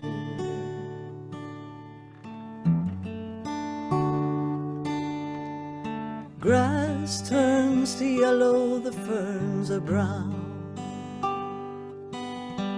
Chill in the air, frost on the ground.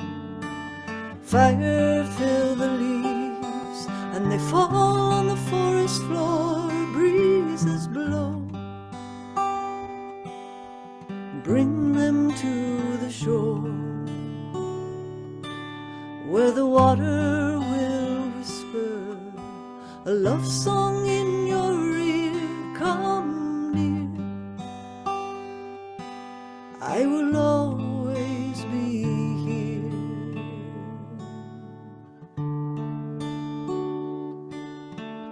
Wood fire flickers, shadows on the wall, and the nightfall pulls a blanket upon us all.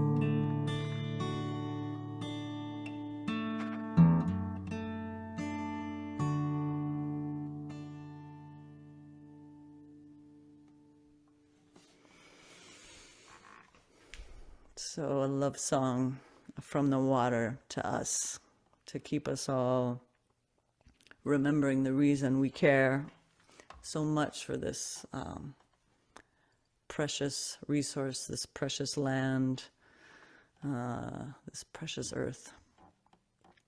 So I have another song, well, I have several other songs, but another story to tell with this next song. In 2017, I had the honor and privilege to join Sharon Day, who is an Ojibwe elder, on one of the water walks that she leads. Sharon Day is from Minnesota, and has led water walks on many of rivers throughout this country, throughout the U.S., I should say. And if you wanted, again, another website just for people who are interested in more, Sharon leads water walks regularly, yearly, and Nibi walk. Nibi is water in Ojibwe, Anishinaabe, and so nibiwalk.org is her website for finding out more about what Sharon does. But I joined Sharon in 2017 when she led the Missouri River Water Walk, and I'd met Sharon about a year before that through music. She's a singer as well as a playwright. I have since worked with Sharon on a number of art-related adventures as well as joining her on other walks. But this first walk that I joined was the Missouri River, so it began in Three Forks, Montana, and followed the roads and byways that closest run along the river, all the way to where it joins the Mississippi in St. Louis. So it was a 53-day journey, and Sharon talks about them as extended prayer ceremonies for the water.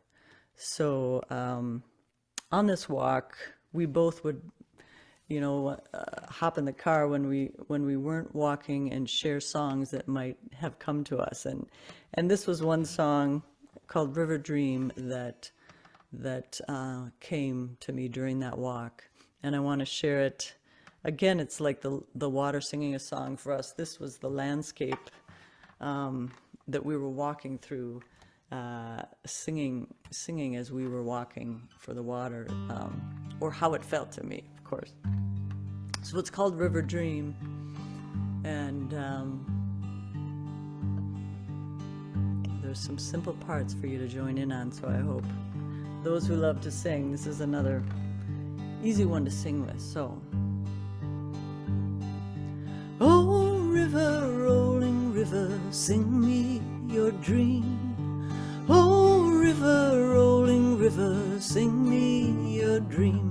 Waterway, flowing stream, rising wave, river dream. Oh, river, rolling river, sing me your dream. Oh, river, rolling river, sing me your dream. And oh, blue sky, big blue sky, sing me your dream. Oh, blue sky, big blue sky, sing me your dream. Waterway, flowing stream, rising wave, river dream. Oh, blue sky, big blue sky, sing me your dream. Oh, blue skies, big blue skies, sing me your dream. And oh, prairie, rolling prairie, sing me your dream. Oh, prairie, rolling prairie, sing me your dream. Waterway, flowing stream, rising wave, river dream. Oh, prairie, rolling prairie, sing me your dream. Oh, prairie, rolling prairie, sing me your dream. And oh, people, loving people, sing us your dream.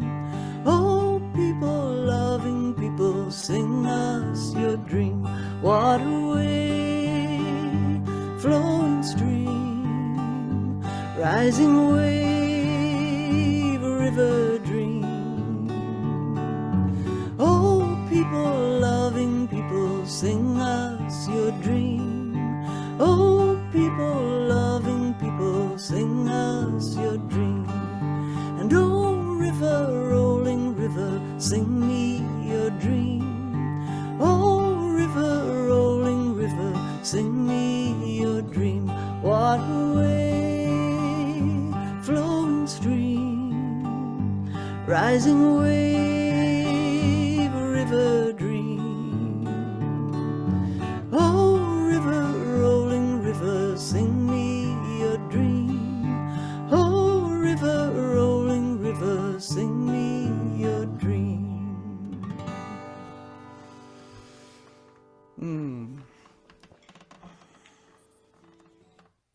Beautiful, beautiful, Sarah. Thank you.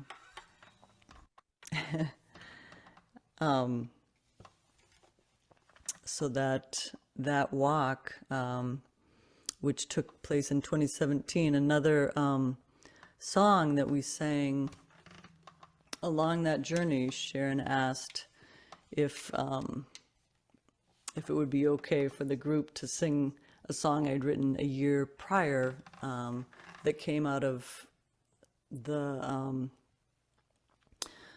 struggle, the stand for the water at Standing Rock in North Dakota, which really, in 2016, when that took place, it felt like a call that went around the globe, around, and many, many people from across the world, indigenous nations here on this continent and across the globe, as well as non-indigenous people, came together in that stand that began with Standing Rock, the Standing Rock Sioux tribe, elders and youth, and then the Achete-Sakoa and the 7 nations of the Lakota coming together to bring the world in to help stand against the construction of the Dakota Access Pipeline, which ironically, well, not ironically, this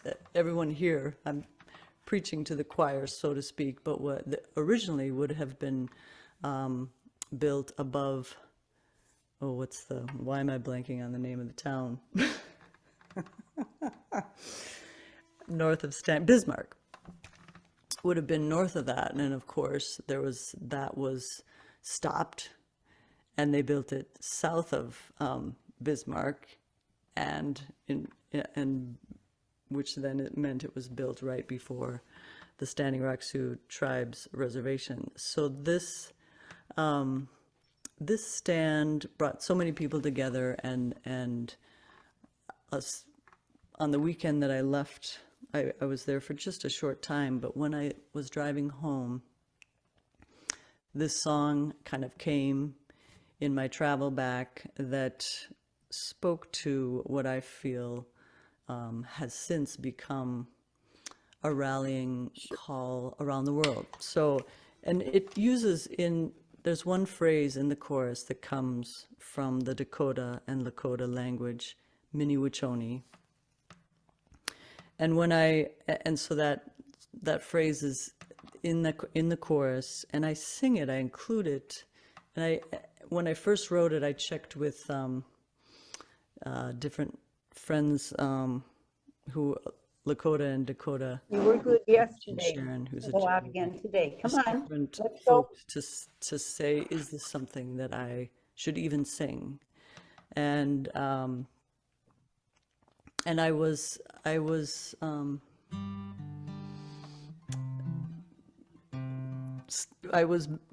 basically in those conversations said, yes, you should share this song. This is a call for all of us to stand and protect the waters, and to remember that there are, so I think of it also as remembering that there are languages across our country, here in the US, across the globe as well, those first languages that are still here. So I sing just that phrase as part of the chorus. The rest is in English. And I hope you will take it as an honoring and a remembering of those that are leading the protection of standing to protect the waters, and also bringing us all to stand as well and remember our own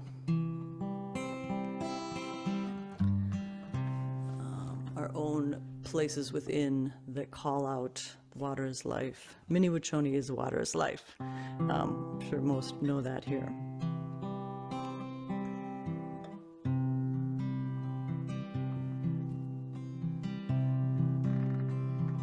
All my relations come,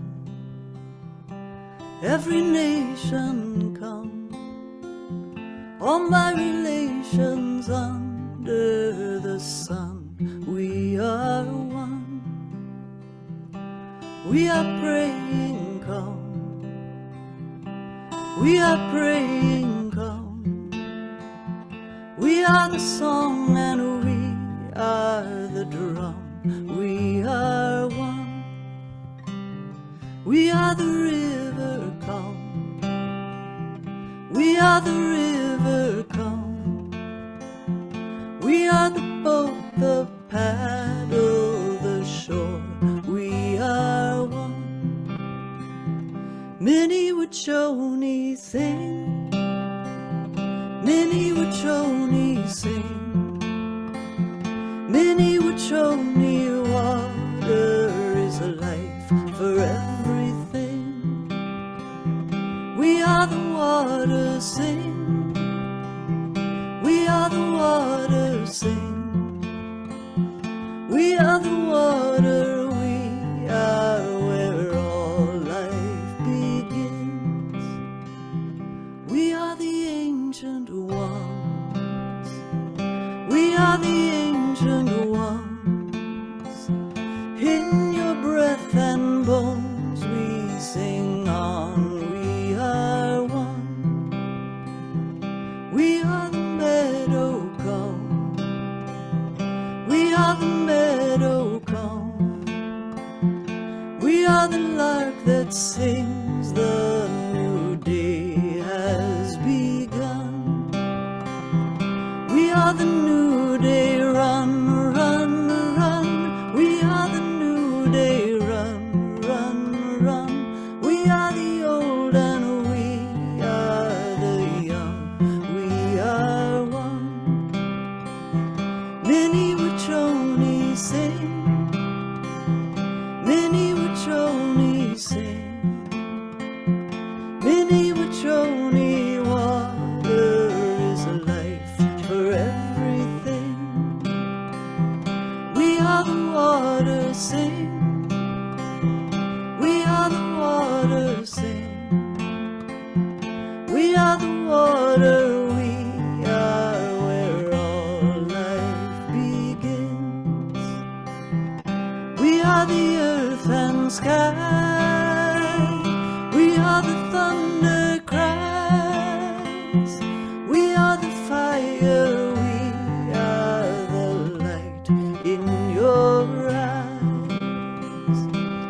We are standing strong, like a rock, like a stone, on the sacred ground. We belong.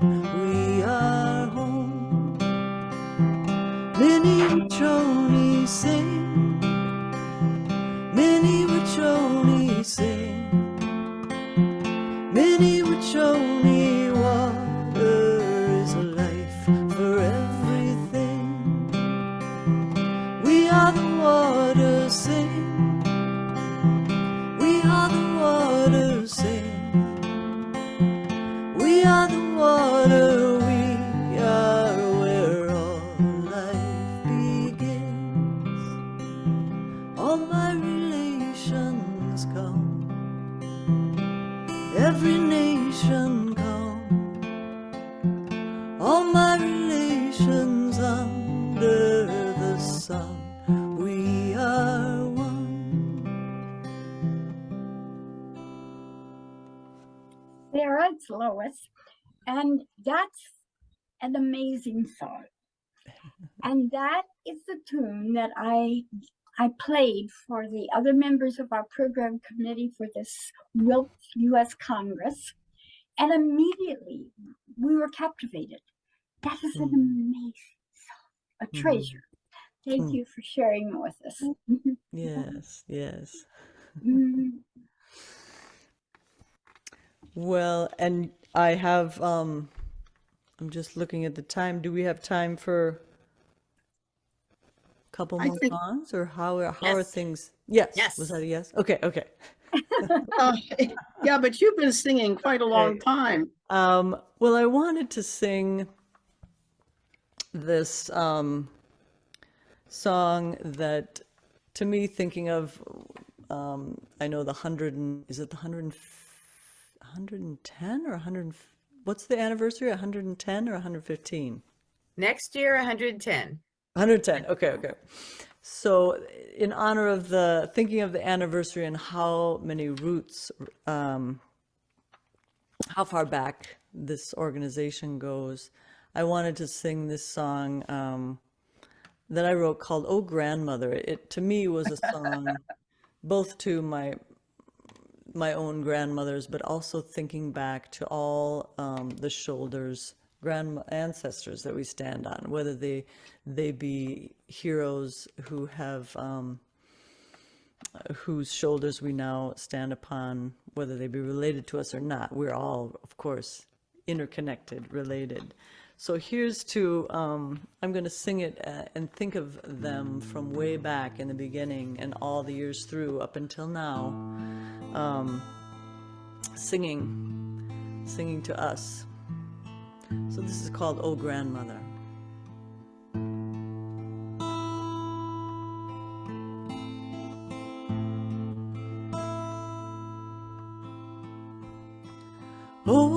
Oh, grandmother, are you listening?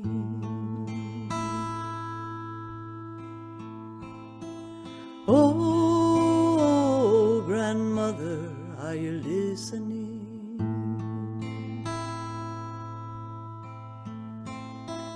Oh, grandmother, I'm calling you.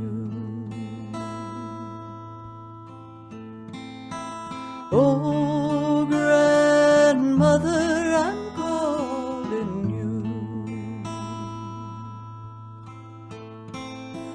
Oh, the night is so dark, the night is so long. Will you kindle a spark? Will you sing me a song? How did you find your way through the dark of the night to the light of the new day? How did you find your way through the dark of the night to the light of the day?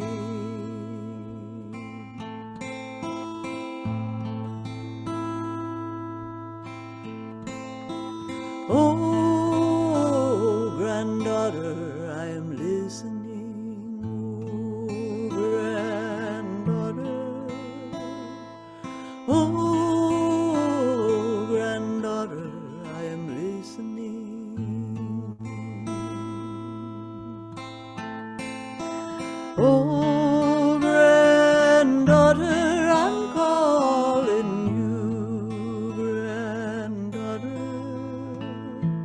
Oh, granddaughter, I'm calling you, granddaughter. Oh, the night is so long, the night is so dark. I will sing you a song, may it kindle a spark, and you will find your way through the dark of the night to the light of the new day. And you will find your way through the dark of the night to the light of the day.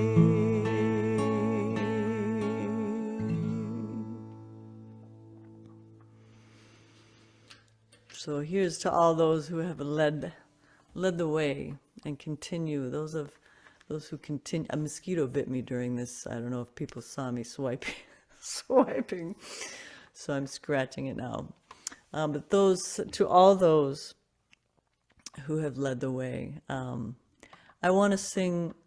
There's actually 2 more songs, but one we're going to close will be put up on video. So I'm going to sing, just to give a heads up, that after this next song, we're going to watch a video of a song I wrote. But I want to sing this song called Turning of the World. And it was written by Ruth Pelham. And again, like the song I begin with, it just speaks so much to me of our work, and is a song I invite you to listen to or sing with, because it's one of those to join together on if you wish. Let us sing this song for the turning of the world, that we may turn as one, with every voice, every song, we will move this world along, and our lives will feel the echo of our turning. With every voice, with every song, we will move this world along. With every voice, every song, we will move this world along, and our lives will feel the echo of our turning and our healing. Let us sing this song for the healing of the world, that we may heal as one. With every voice, every song, we will move this world along, and our lives will feel the echo of our healing. With every voice, with every song, we will move this world along. With every voice, with every song, we will move this world along, and our lives will feel the echo of our healing. And let us sing this song for the loving of the world, that we may love as one. With every voice, every song, we will move this world along, and our lives will feel the echo of our loving. With every voice, with every song, we will move this world along. With every voice, every song, we will move this world along, and our lives will feel the echo of our loving. And let us sing this song for the dreaming of the world, that we may dream as one.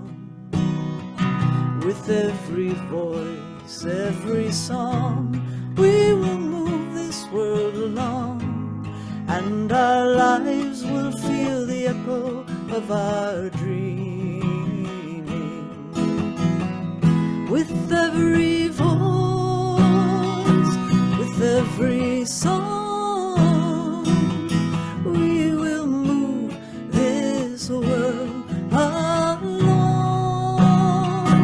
With every voice, every song, we will and our lives will feel the echo of our dreaming, and our lives will feel the echo of our loving, and our lives will feel the echo of our healing, and our lives will feel the echo of our turning.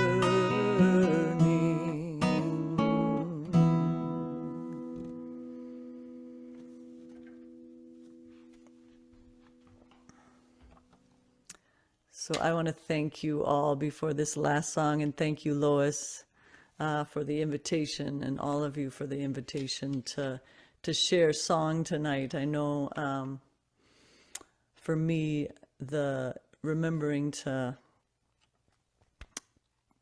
the arts can help us through song, poetry, and all those things that sustain us. I hope you find them and nurture your hearts to keep on. So thank you. Before the woman, and the Woman's Place song is what will be played on a video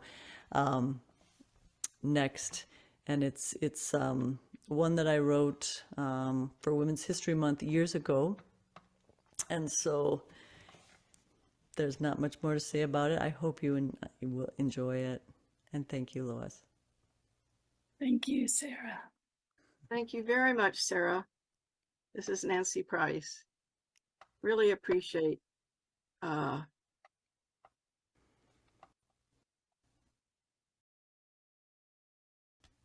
so you're going to, I guess, does Dasa cue you up with that? Yes. Yes. Yes, good, like wonderful. Yeah. Okay. Yeah. I am a woman.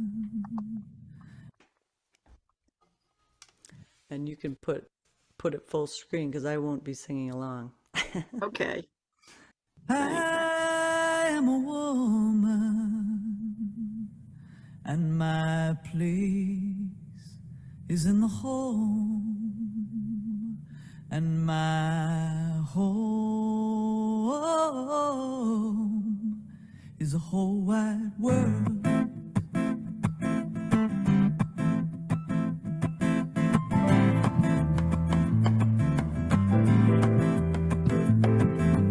We are world shapers, we are change makers, we are potters spinning clay, we are dreamers of a new day.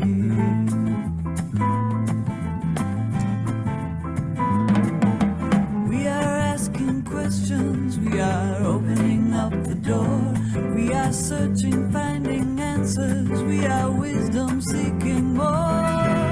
Rabbi, singer, teacher, professor, poet, preacher, driving buses, styling hair. We are everywhere. We are women. We are sweeping the heart. We are dreaming in the dark. We are weaving at the loom. We are the rhythms of the moon. We are world shapers. We are change makers. We are tenders of the earth. We are women giving birth.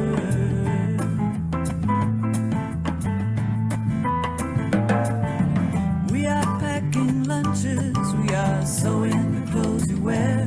We are sleeping on park benches. We are kneeling down in prayer. Doctor, dancer, scientist, carpenter, and journalist, telling stories or rocking chairs. We are everywhere. We are women. We are stirring the pot. We are keeping the fire hot. We are holding a child's hand. We are the rhythms of the land. We are world shapers. We are change makers. We are potters spinning clay. We are dreamers of a new day.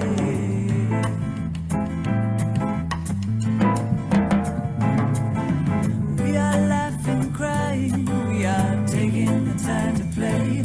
We are singing. We are sighing. We are making our own way. Politicians,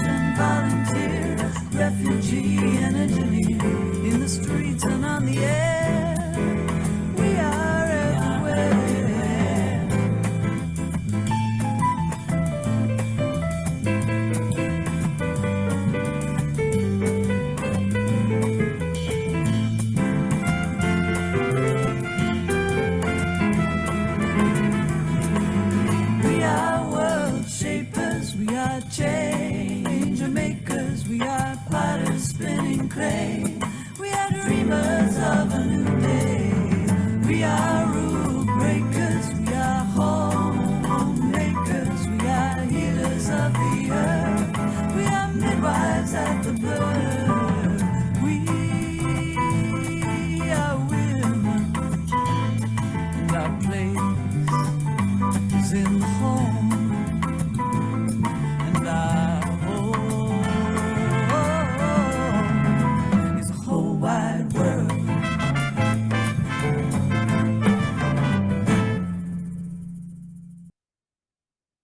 This is Nancy. I'm going to sign off, and was very glad to hear this again myself. Anyway, I'll see you another day. All right. Nancy, thank you for everything. Oh, you're Thank welcome. you for everything. Oh, everybody, Been thank you. a real teamwork and sisterhood on our program committee and with all the people who have made this a very enriching program in Congress. Thank you. Thank you, Nancy. Everybody, thank you. Thank you. You did a wonderful job. It wasn't just me, you know, it was our team. And Yeah, the you. whole Yeah. team, but Our still. no, Thank no, you no. All all. were excellent. No, You were no, no. all excellent. Thank you. And thank you for inviting me. Yes. Glad we had you by Zoom. It was nice to see everybody. I'm going to sign off now and see you all soon. Bye-bye. Okay, Thank bye-bye. you all. Thank you so much. Bye-bye. Take care. Bye-bye. Bye. Care, everybody. Good night. Bye-bye. Now let's go raise that money. That's the spirit.